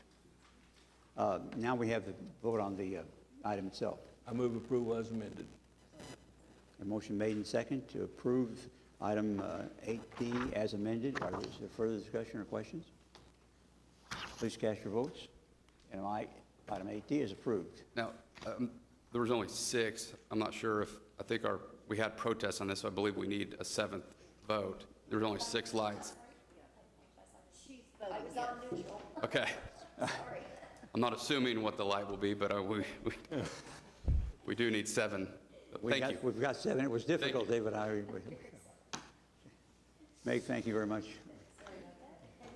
Okay, item 8E is an ordinance on final hearing. There's 2 of them actually, and they relate to each other. Item 1 is deals with civilized cats. Socialized cats, I believe, and hopefully those socialized cats are civilized. Yeah. Are any questions? We have a motion made to approve. Have a motion made and second to approve. Is there anybody here in the audience who'd like to speak on item 8E1? If not, please cast your votes. Item 8E1 is approved. Item 8E2 is relating to a general schedule of fees at our animal shelter. Is there anybody who'd like to speak on this item here? Item 8E2. A motion to approve. Is there a second? Motion made and second. Thank you very much, James. It was a worrisome moment there. Don't do this to a vice mayor now, please. At any rate, is there any other comments or questions? We have a motion made and seconded to approve item 8E2. Please cast your votes. And item 8E2 is approved. Thank you very much. Item 8F is a ordinance on the final hearing, authorizing the designation of 1 2-hour reserved parking space for the physically disabled, and this is in Ward 6. Meg, are you okay with this one? Yes, thank you, Mayor. This is a reserved parking space, handicap space adjacent to the Greyhound bus station. So I move approval. Okay, is there anybody who would like to comment on item 8F1? Have motion made and seconded to approve item 8F1. Further discussion? Please cast your votes, and it is approved. Thank you very much. Item 8F2 is a no parking restriction on Ward 8. And this seems like a pretty straightforward application. There is, the applicants provided some additional parking for the park, so the net result will be a gain in parking. Is there any comments or questions? Motion made and seconded. Any further discussion? And the item is approved. Item 8F2 is approved. Next item is 8G1 and 2. It's a public hearing on the assessment roll for Capitol Hill. Is there anybody who want to speak on this item? Your Honor, I think there are probably some people, there's people here, but I met with them this morning. We deferred this a week, and the people from the Capitol Hill Business Improvement District met with the people that were here that were concerned about it. One of the things that developed from that conversation was that they were, while they did have concerns about the bid, and those have been addressed to their satisfaction with the bid folks, their bigger concern is a drainage problem at 25th and Walker, which was just horrendous at that last rain. And I talked to them a little bit about the last rain, and they provided pictures that happens about 4 times a year, whether or not we have a record rain or not. So we're going to try to. Councilman, I've personally been down and looked at the situation. I'm going to be meeting with Eric later on to take a look at some potential. Well, I got the word of that yesterday that we're going to, but it is, that's not a problem of the bid, but it certainly is a problem of the area, and we're going to look at it. But I appreciate the people from the Business Improvement District and the bid members of the Assessment District for meeting twice now since this last week to try to iron out their differences. So I move approval. Have motion made and seconded. This is a public hearing. Is there anybody who'd like to make a comment on item 8G2? We have a motion made, and seconded. Is there any further discussion? Cast your ballots or votes, please, and the item is approved. Thank you very much. Item H is an ordinance on a final hearing, and this is adopting and ratifying the assessment district for this particular bid. It's a related project. I move the ordinance. Second. Motion made second. Is there any questions or comments? Cast your votes. And item 8F is approved. 8F is approved. And we need the emergency, the Secretary. Okay, we have a motion made and second to declare emergency. Is there any discussion? Cast your votes, and the emergency is approved. Thank you very much. The next item, item 8I, is a public hearing regarding dilapidated structures. Is there anybody in the audience who would like to comment on any item under 8I1?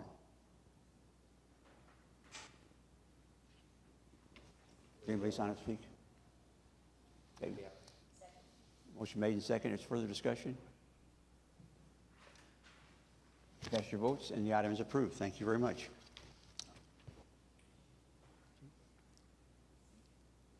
Okay. The next item is item I2. We have to do that separately? J1. J1. Okay. Okay, item 8J1. We have somebody signed up to speak. Barry Barnes, Bowers.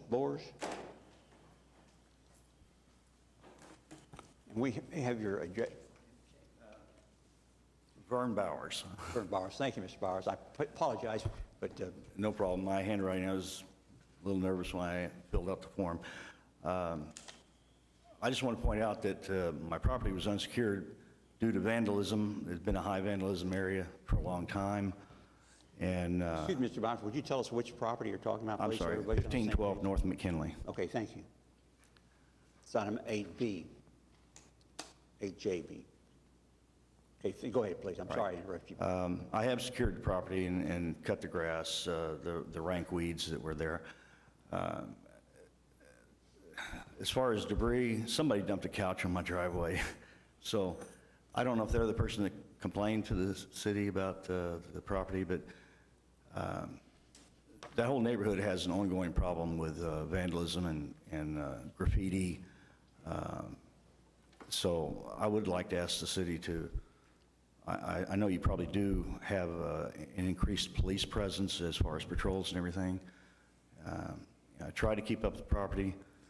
Nobody wants to let their value go down, and it is secured now. So I just hope I don't have a parking ticket when I get back outside. Mr. Bowers, do you have a long-term plan for the property? What are your goals here? Well, I'm trying to keep it in the family. My daughter is planning on moving into the house. She went through a divorce and stuff, and so they're tied up on that. I had a tenant, but he had some legal problems and had to visit the state for a while.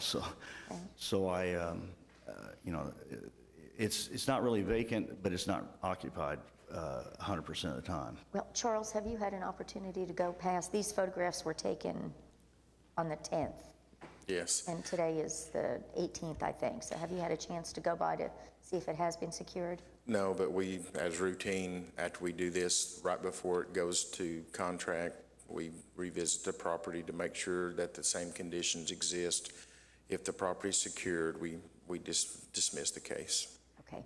So, Mr. Bowers, I hope that was clear. So as long as it's secured, they will good. go by and revisit it, and it will be removed from the list. Right. Should it not be, we'll have to go ahead and proceed forward. And if you can work with our staff to be sure it doesn't get back in this condition again, we'd be very grateful. All right. Thank you. Thank you. Thank you. Thank you, Meg. Are there any comments? Is anybody else in the audience wanting to speak on any excuse me, any item included under 8J? If not, the chair would entertain a motion to approve. A motion made and seconded. Any further discussion? Cast your votes. And the item is approved. Thank you very much. Item 8K, 1 and 2 is a... Items K and L are our annual resolutions of making appropriations from the limited 3/4% sales tax. K is for the fire department, and L is for the police department. We had this item introduced last time.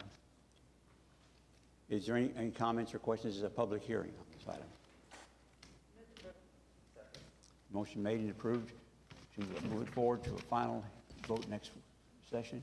No, this is it today. Okay, this is it. The item is approved. Thank you very much. That's item K. Item L is a similar project to deal with the police department.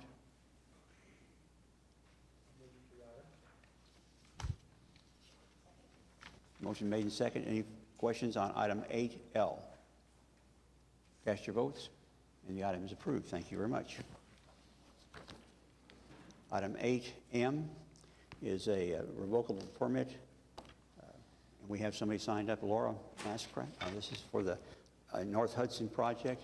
Laura, would you give us our name and address for the record, please? Good morning, Laura Messina from Elemental Coffee Roasters at 815 North Hudson. I'm here to request that we expand our event, H&H Night Market. It's on the final Friday of the month, March through September. We had a great first event, a second event that got rained out mid-event, and then a third that we ended up canceling on that Friday night that we had the heavy rains.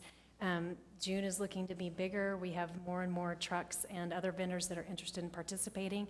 So we would like to expand the event to include Northwest 7th Street between Hudson and Walker.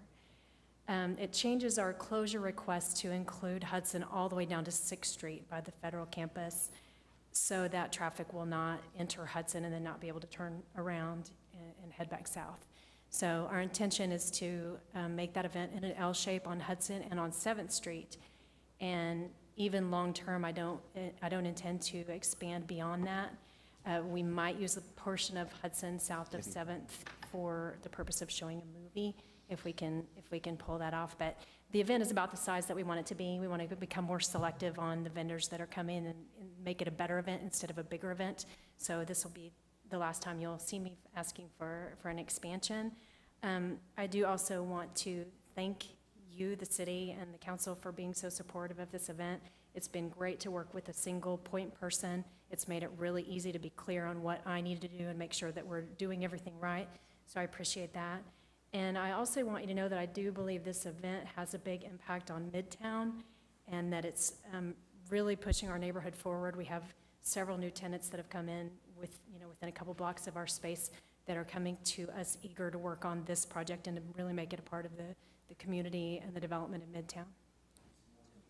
Comments? As well, Laura, first of all, I just love you coming here to expand. It's a fabulous event, and I was really excited to see Bar 3 moving in on the corner. Yes.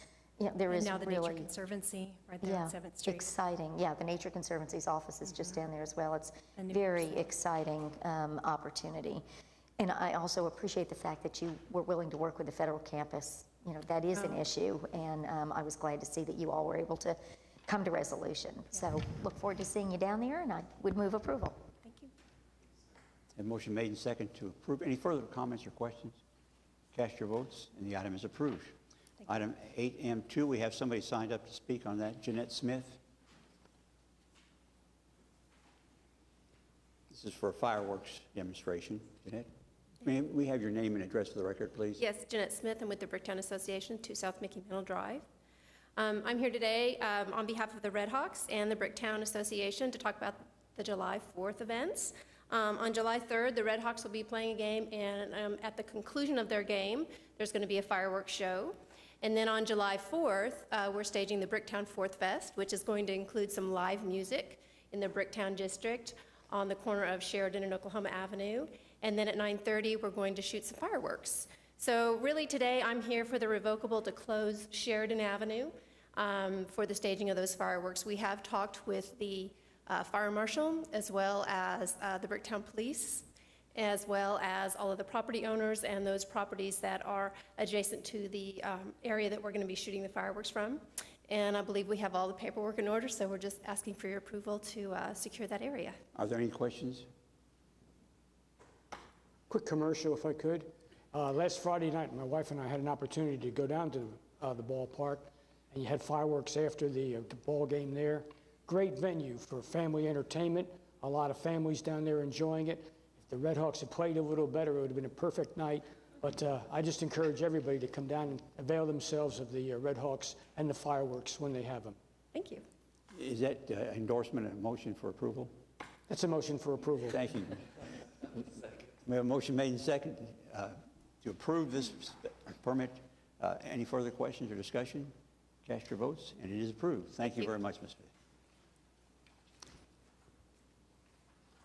Item 8N is the next item on our agenda, a revocable permit with the Oklahoma City Boathouse Foundation to hold the Stars and Stripes River Festival, and this is in Ward 7. This is a festival June 29th. Are there any comments or questions? Move approval. Second. A motion made and second to approve revocable permit. Are there any discussion? Cast your votes, and the item is approved. Thank you. Item O is a resolution approving a policy amendments to the City of Oklahoma City's housing programs. Bob Daly is here to, I think, give us just a little bit of an explanation of this resolution. Yes, sir. Bob Daly with Housing Programs. Your questions are? Well, can you just give us? Yeah. Okay, basic little background. Sorry about that. Background about the program. Our rehab program's been in existence for over 30 years, and most of our rehabs are about 2-bedroom houses, 800 square feet. The average rehab costs about $30,000. The expansion into the targeted neighborhoods, the strong neighborhood initiative areas, we found that the houses are a little bit bigger, the cost for rehabilitation to be higher. So we wanted to raise the limit on our rehab from $33,500 to $60,000 for the rehabs. And along with that, we would expand it from $33,500 with a 5-year deferred lien to a 10-year deferred lien. The third proposal would be to increase the amount for the same reason on the exterior maintenance from $14,000 to $23,000. And then in addition to that, the fourth change would be, we have a lot of citizens in these neighborhoods that have problems with the liens on their mortgages. To help them clear those liens, we want to work with legal services to help those individuals get clear titles so we can process their applications. Bob, thank you. Any questions? Is there any motions? Second. Motion made and second to approve it. Thank you very much. Any further discussion? Cast your votes, and the item is approved. Thanks, Bob. The next item is an appeal by the Antioch Christian Academy of action taken by the Traffic and Transportation Commission. And this is, they denied a traffic signal at the intersection of South Portland Avenue and Southwest 119th Street, Ward 5. David, comments? Yes. Thank you, Your Honor. Is there anyone here to speak on the matter? Yes, would you please come forward and repeat your name and address, please, for the record? I'm Cindy McGonigal, and it's 3616 Southwest 119th. And your comments, please? I was hired by Antioch earlier in the year to help secure the campus and make it safer for our students and families. One of the things is traffic. We're on the church and the school and the preschool are on the corner of 119th and Portland. And since I have been there, just even with my own kids as a parent, I have seen multiple accidents just from our ins and outs of our parking lot, but also at the light or at the intersection. When the survey was done, it was done the day before our Easter break. The day before our Easter break, half of our campus is not there. Our preschool, they generally don't have classes Wednesday through Friday when there's a holiday involved. And I believe the survey was done on a Thursday. So half our campus was gone. I don't know if that half of 100 students would change the survey enough to change your minds as far as numbers go. However, a few weeks before that, there was a fatality accident at that intersection. And I just ask that since we've already had one loss of life, not to have another. Are there any questions? Yes. Is it Mrs. McGonigal? McGonigal. Okay. Well, thank you. Stuart, could we have some discussion from the staff on why this was denied? Okay, when this item was prepared and sent on to the Traffic and Transportation Commission, we conduct an intersection safety survey, and we also do a traffic signal warrant analysis. She had originally had 2 items on the agenda that day. One was for school zones on 119th Street and on South Portland. That one wasn't approved, but the reason for not approving that one is because, you know, when we conduct the surveys, there are no pedestrians or school-age pedestrians that go to that school. When we conduct the traffic signal warrant analysis, we set out counters and we do approach volume counts. We look at the collision history and the experience in the area. We look at things like decision sight distance, roadway conditions.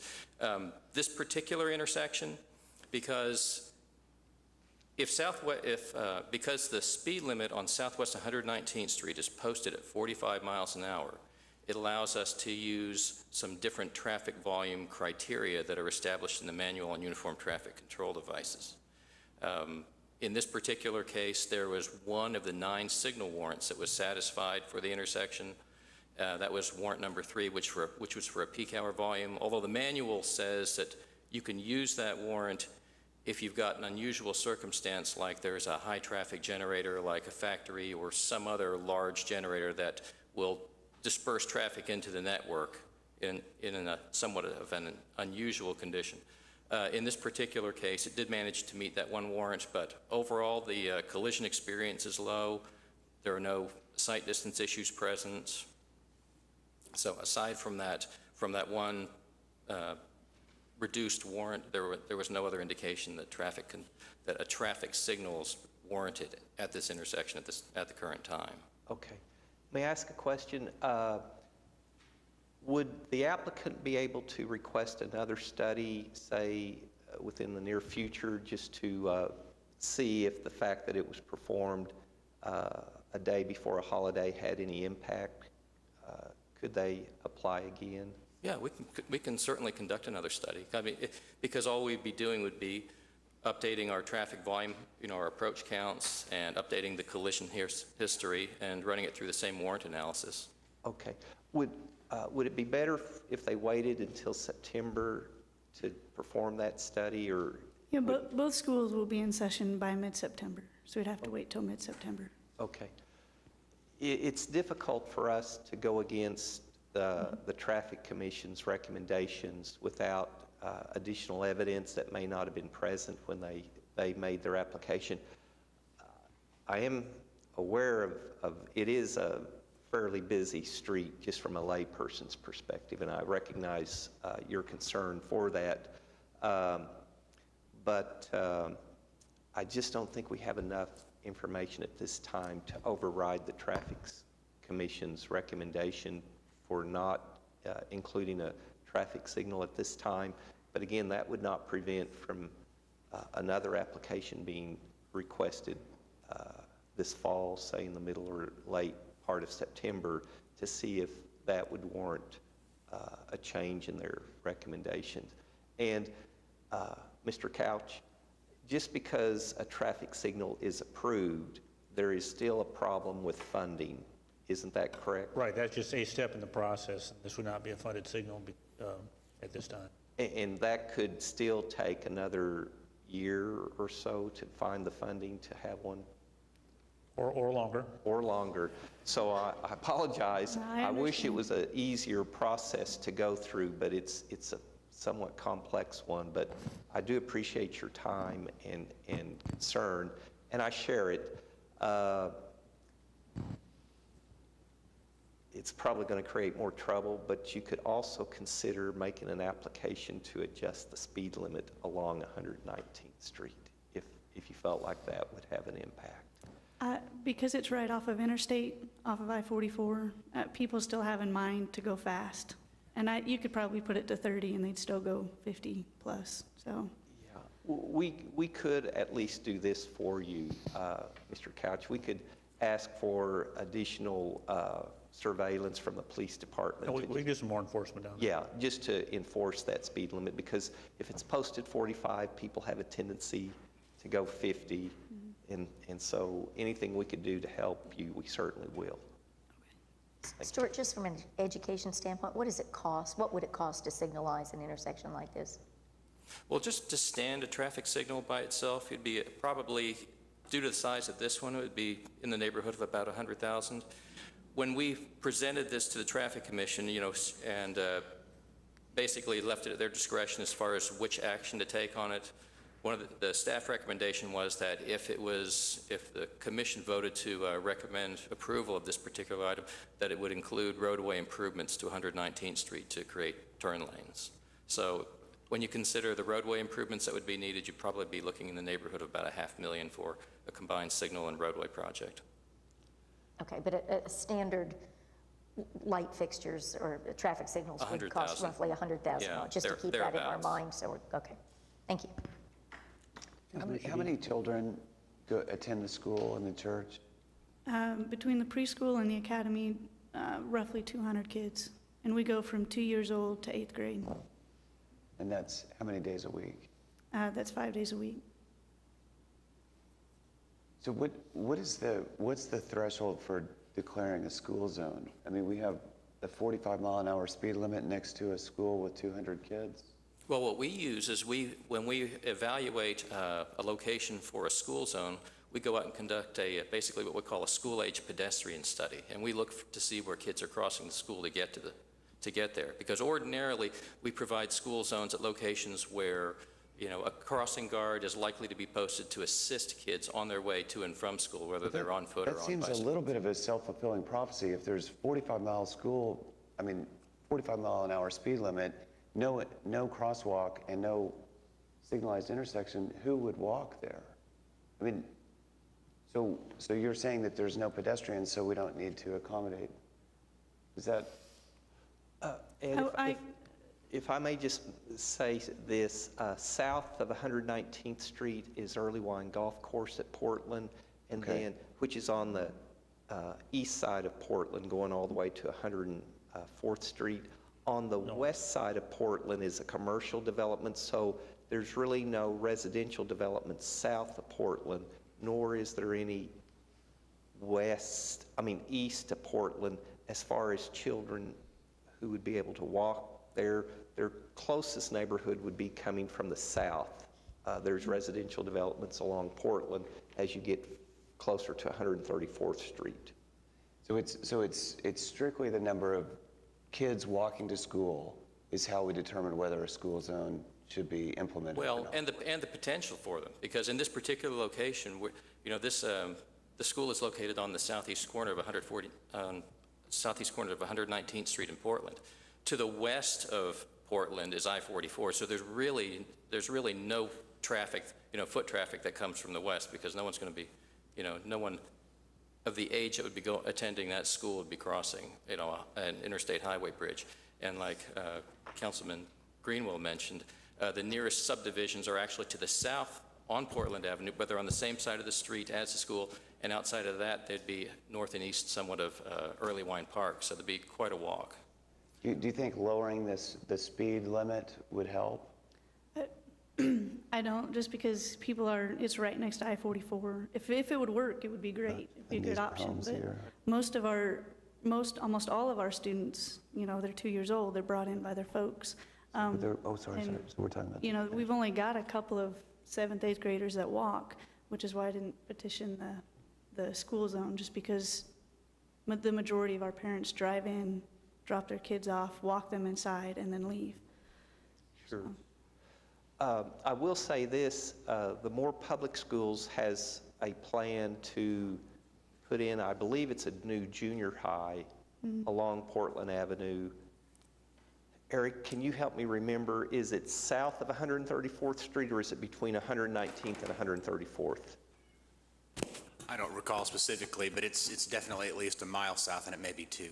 Okay, so what I'm trying to say is I think the traffic will continue to grow, and one of these days perhaps we can widen Portland Avenue to accommodate that, because the growth is just continuing to occur out in the far southwest part of Oklahoma City, as evidenced by the new school. So again, I just don't want you to give up complete hope, but I would suggest that you consider looking at possibly filing an application for a reduction in the speed limit along 119th Street and see if that would provide some improvement. And then we can again look at this, say, in September. Can I just ask, that traffic study that was done, you not only look at vehicle per day counts, but you also look at the behavior of the cars and how fast they're actually traveling? Did we do that in this case? Yes, we conduct a speed survey as well. Did we do that in this case? I believe so, yes. Was it on 119th? I only saw it on Portland. So one question is, are people really abiding by the 45-mile-an-hour speed limit, or is this a highway where people are going 55 or more? Just a second, I'll pull that up.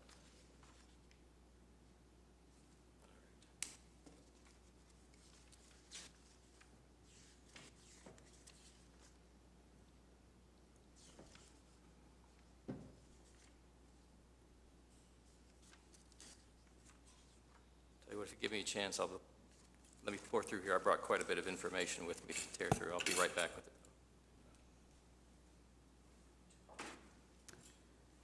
it. With my training, I was with Moore Police Department. With my training, I trained with OHP for radar and LiDAR. And to be certified in using those instruments, we have to come within 5 miles an hour of guessing how fast a car is going.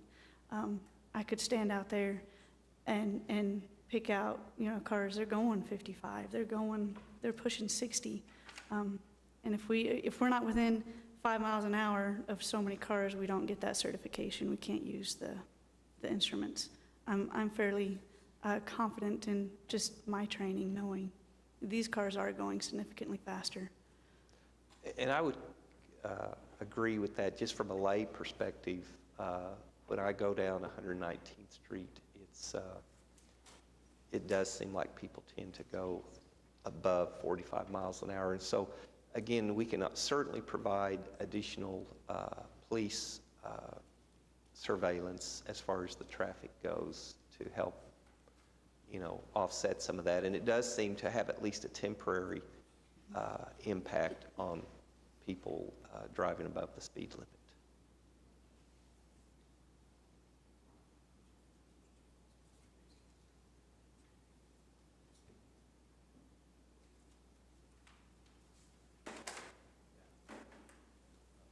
On the volume information, I did not bring that information over with me, so it's still across the street in my office. But I'll get you that information. Well, not so much the volume, but the speed information. Oh, okay. But we did do it. We looked at it. Yes. Okay. It's all part of, it's a standard part of our application process. Okay. Well, thank you very much. Do you have any other comments you'd like to share? No, sir. Okay. Well, thanks again for coming down. Thank you. I would recommend that we deny the appeals request. So a no vote will be a result in denying it. Yes vote would approve it, so we need no vote if you want to deny it. Is that correct? A yes vote would deny the appeal. Yes. Yes vote would deny the appeal? Okay. So a yes vote would deny the appeal? Yes. And we have a motion made to deny the appeal. James seconded? Motion made and seconded. Is there further discussion? Can I just ask one? Did the Traffic Commission look at any alternative traffic calming measures other than a signalized intersection? Signage, or was any of that discussed, or? No, the only thing that was presented was what was applied for. And like I said, she made two different applications that were considered on that agenda. One was for the school zone and the other one was for the traffic signal. So as far as any other actions, no, that wasn't on their agenda, and I don't believe any was discussed. So could she meet with you or members of the Traffic Commission and look for alternative traffic calming measures other than a signalized intersection? Sure, absolutely. Okay, thanks. Now, yes. Any further discussion? Thank you. We have a motion made and approved to deny the appeal. A yes vote would deny the appeal. A yes vote would deny the appeal. Please cast your votes. And the appeal is denied. Thank you very much. Thank you. That's item 8P.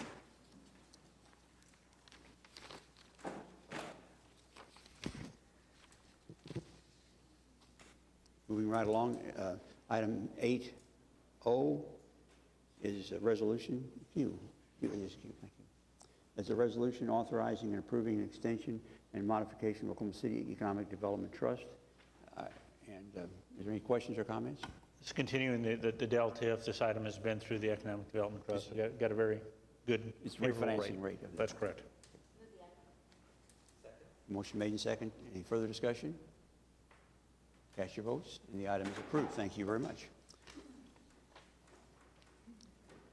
Item R, we do not need executive session, That's correct. but we do need to approve the resolution. Yes, you do. Okay, so I need a motion not to, we're not going to enter an executive session. We do have a resolution to approve under item 8R.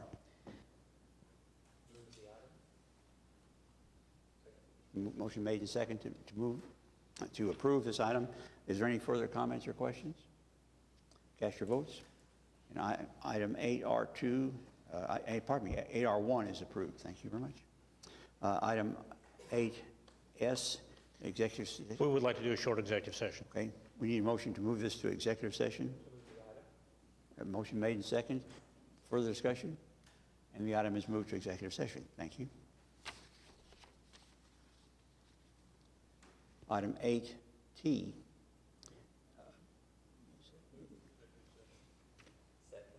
Motion made and second to move this to executive session. Are there any further comments or questions? Cast your votes, please. And this item is moved to executive session. Thank you. Item 8U are claims recommended for denial. And remember, we've taken off A. We've struck it, and it's settled. We're going to be settled soon, but before the next. So thank you. Are there anybody here who would like to make a comment under any claim recommended for denial? It would be claims B and C.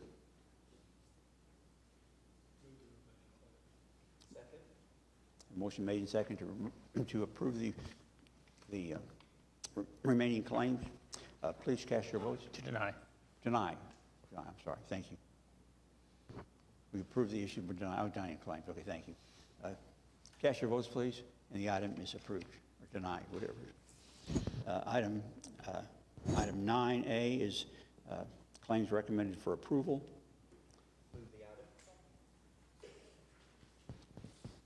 A motion made and second to approve. There's only one recommended for approval. Is there any further comments or questions? Does anybody here like to speak on any item under 8I? Oh, it is approved. 9A, pardon me. We have the extra item. I need to adopt the resolution.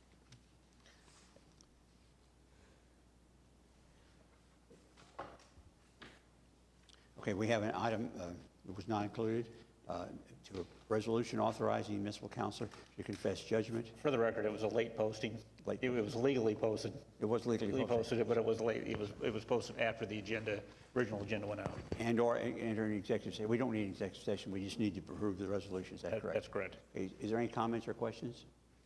I had an opportunity to attend the arbitration hearing on Friday and would move approval of this agreement. Second. A motion made and second. Further discussion? And the item is approved. Thank you very much. It was legal. Yes, sir, it was. Items from council. We have a public hearing regarding the ordinance relating to the municipal courts. Pete, do you want to say anything about that? No, this is just the second step in the change from, not to try, but to put the municipal judges on staggered terms. It's just the public hearing required to change the ordinance. Is there any comments or questions? Anybody in the audience like to make a comment on item 10A?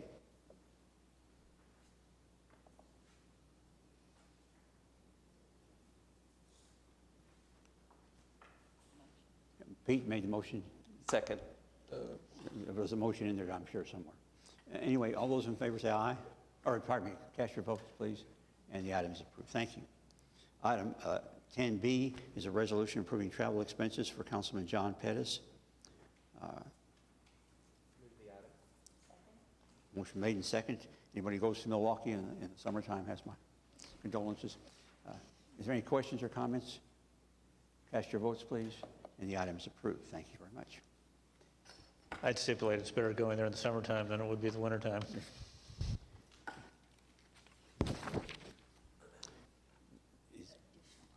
additional items, Council? Ms.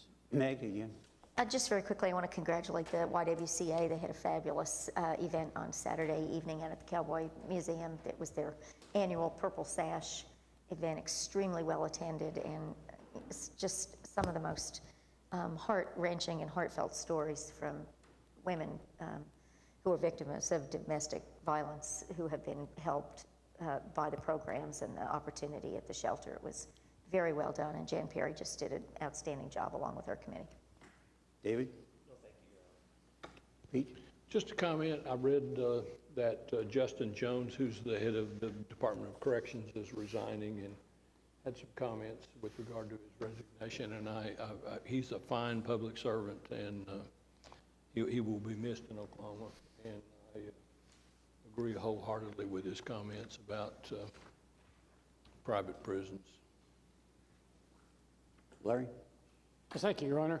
I'd like to thank the neighborhood that I live in, Windsor Hills. They put on a great neighborhood picnic this past Saturday evening at Will Rogers Park. And the week before, we were able to attend a similar neighborhood association picnic at Harwell Park.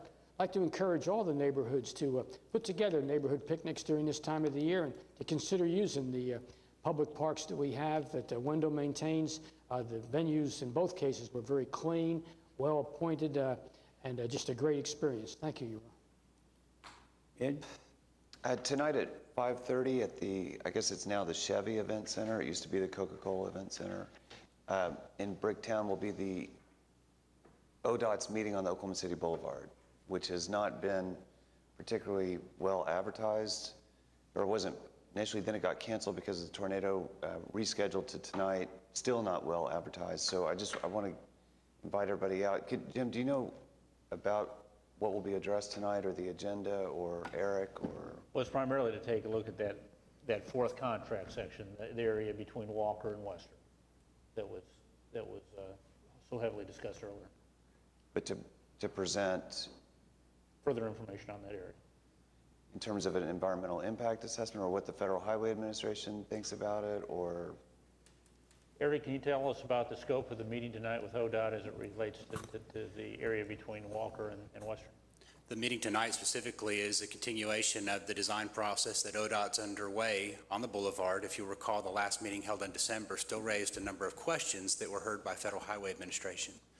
So as a part of the design and where ODOT is out looking into 2013, they're anticipating 3 to 4 more meetings this year, mostly to relook at parts of the design and some of the questions that were raised regarding the environmental process that was completed nearly a decade ago. And this is the first of several of those. And so they're going to look at different design components, most specifically, as the city manager mentioned, right there through that center section, looking at the connections between, say, Western and through Bricktown. So we've made some decisions with the Western Avenue, and those have been well received. There's been decisions made on the east end in the Bricktown area, but that core section is still under study. And so this will be the first of several meetings. It will be recorded and available for people who can't make the meeting to watch it? I don't know that. ODOT is hosting the meeting. I would anticipate it's similar to their previous ones where they have done that, but I can't confirm that here. Do you think that if we're going to have 3 or 4 more meetings, even though it's an ODOT meeting, it obviously has implications for us and Oklahoma City and our development, do you think that we could put that on our website and try and get the word out about when these meetings are so that we get maximum attendance? I would be happy to work with the website to do that, yes. Thank you. Is that it, Ed? Thank you very much. James? City manager reports. We do have a presentation on our Spokies program. Jennifer Gooden is going to open it up, and Jill Deloge is going to follow her.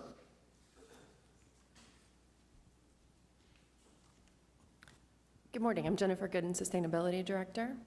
I'm here to talk about Spokies, Oklahoma City's bike share program. I'm going to give an introduction and brief history. The Spokies program has been in operation for just over a year now. So following the history of the program, I'll turn it over to Jill Deloge from downtown OKC to talk about the activities and performance over the past year.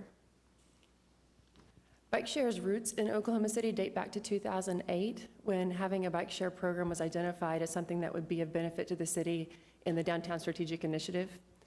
In 2009, the city received an Energy Efficiency and Conservation Block Grant from the U.S. Department of Energy That funding was used to launch the Office of Sustainability and conduct a lot of different projects, one of which was the Spokies Bike Share Program.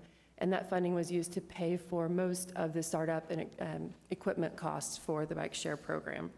So the program launched just over a year ago in May 2012 under the name Spokies. There were several reasons that this program was attractive to Oklahoma City. From an energy efficiency perspective, it offers a convenient and accessible transit option, which has the effect of reducing fuel consumption and vehicle emissions. And from a quality of life perspective, it increases street life, improves fitness, and provides a way to engage visitors in our community. Currently, the Spokies program has 7 stations and 95 bicycles. There's a photograph of one of those stations there. I believe that's the one in front of the library.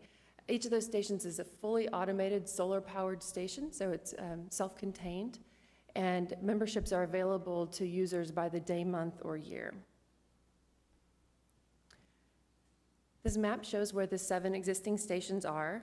The initial launch included stations at Midtown, the Oklahoma City National Memorial, Downtown Library, Cox Convention Center, and Bricktown Ballpark. Then shortly after launch, a station was added in Deep Deuce, and then in October of 2012, a 7th station was added at Automobile Alley along 9th Street. So users can participate in the program by purchasing memberships by the day, the month, or the year. Day memberships are purchased directly at the kiosk, and for those users, their credit card serves as their membership card. Those who are in the area frequently can also purchase month-long or annual memberships. Those can be purchased online or by walking directly into the downtown OKC offices. And for those members, they receive a membership card that's tied to their credit card. There are 2 parts to the fee that can be incurred by riders. The first part, the membership fee, is incurred by anyone who uses the program. That's $5 for a day membership, $20 for a month-long membership, or $75 for a year membership. With that membership, users or riders get an unlimited number of half-hour rides. They can check the bike in and out all day long, as many times as they want to. If they decide to keep the bike longer than 30 minutes, then there's a fee listed as a user fee here that will be $2 per half hour. So that fee is only incurred if the bikes are kept out longer than the half hour. There are also provisions for charges if a bike, in other situations, for example, if a bike were not returned, and for discounts up to 25% for special promotions, corporate memberships, or large groups. And the City of Oklahoma City contracts with Downtown OKC for program management. That contract includes maintenance of the bicycles in the stations, customer service, membership sales, marketing and promotion, and sponsorship. So I'm going to turn it over to Jill Delozier at this point to talk about how that has worked over the last year. Hi, everyone. Jennifer just mentioned that we added the 7th station. Sure. Jill Delozier, 10900 Rock Ridge Road, 73120. So our 7th station was added at 9th Street and Broadway in Automobile Alley District, and it's already been really popular. And this summer, we will be installing an 8th station near the Boathouse District, and that location is still being determined by committee. And in 2014, with our proposed budget, we are planning 2 additional stations.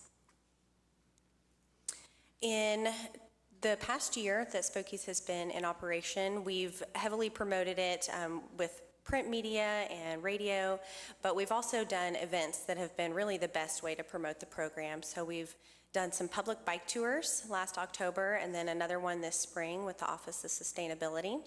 And they're free and open to the public, and people can come and use Spokies or bring their own bike. And we've had guest speakers. They've been really fun. We also offer private bike tours if anyone wants to purchase memberships ahead of time for a convention that's in town or just a group of riders, and we've helped them out with that. We had a booth at the Festival of the Arts promoting Spokies, and we also installed a temporary station at Festival of the Arts and at Better Block this year, so people could use Spokies and see what it would be like when the program expands. And for Dead Center Film Festival, we gave additional passes to some of the filmmakers that were in town so they could explore the city while they were here. Some of the recent data that Jennifer compiled for Spokies this spring, in March, it was our highest month other than April, and there were 634 transactions in April. When the weather was really nice, we had 888 transactions. And we looked at the zip codes from where these people were coming, and there are 107 different zip codes, and 76% of them were from Oklahoma. So that was encouraging to know that locals are embracing the concept. And by month, you can see that it's been steadily increasing, except for when it's really hot and when it's really cold, which we expected. And ridership in April was about double, if not more, than the month that we launched last year. And I find this really interesting on the percentage of rides by station. This is just the past couple of months' data, so we could include the new stations. But the Bricktown station is one of the most popular. And I did want to note that the Memorial station is next to a little construction site there, and that will be put back in its original place around the corner in about a month or so. And we had predicted that about 80% of the memberships purchased would be day passes, but it turns out people are using them for day passes much more frequently. So about 96% of the memberships purchased are on a daily basis. Here is our budget that we had planned for last year and the actuals, and you can see there's quite a bit of difference. Most of that is because of when the sponsorship was secured and at what level. So we adjusted the expenses to match, what kind of revenue we were going to see coming in. It actually turned out to be a little bit more profitable than we planned. We did secure, verbally so far, a sponsor for the Spokies Bike Share program that will be a 3.5-year sponsorship. And we'll be announcing who that sponsor is here in about the next month or so when we get a signed agreement. But they will be paying $49,000 to sponsor the program for the rest of this year and $100,000 for each of the 3 following years. And we will be updating the kiosks and the bike themselves to show the sponsor some recognition. And I don't know if Jennifer wants to come back up here, but we have some next steps on how to continue the program. Sure. Our next 2 steps for the program are contract renewal with Downtown OKC, which will be before council, I believe, at the next meeting. And we also are putting together a small committee that includes current riders and users of the program, as well as representatives from the city and Downtown OKC to develop an expansion plan. And it brings people together. May I ask? Sustainability, doesn't it also have a safety component? That picture that you showed of the 2 riders who will go unnamed, but one of them is Mr. Couch and one of them is Dr. Shadid, are riding a bicycle, it looks like, with no helmet. It looks like that to me, too. At some of our public bike events that we've hosted, we've given out free helmets to the riders. Yes, with the proposed station coming in at the boathouse, how far can you ride along? There's trails along the river banks, I guess, on the north side. How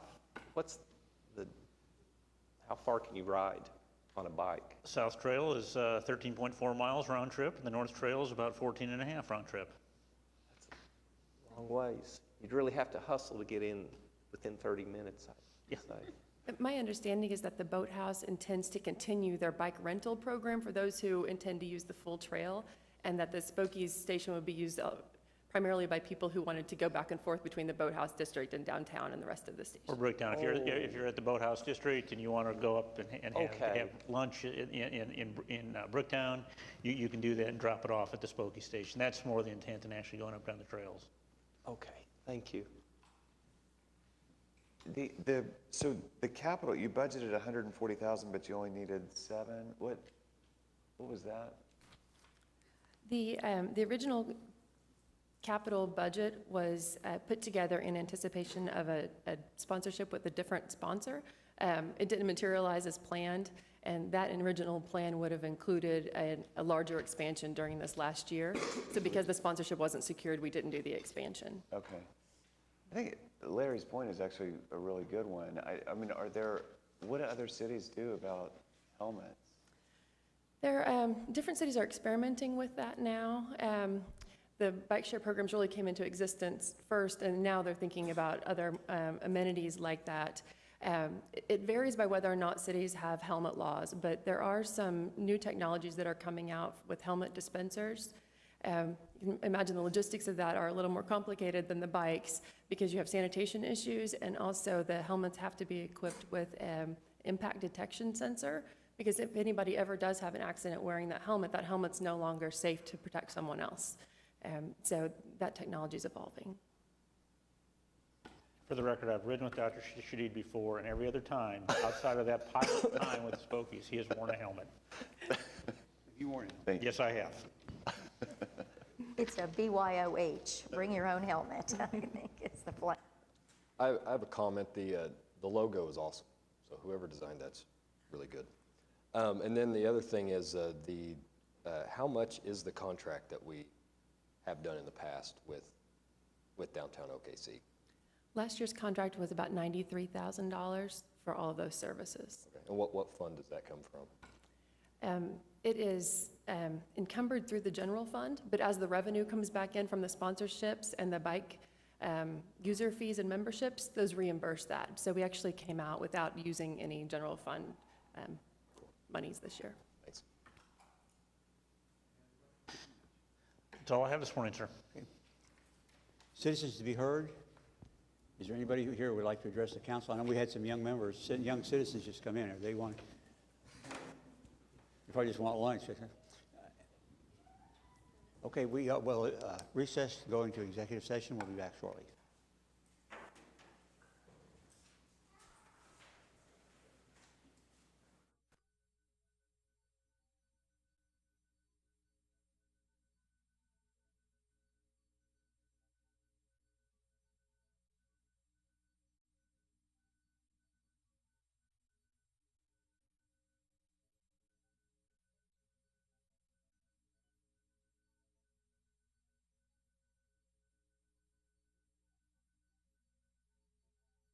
We are adjourned.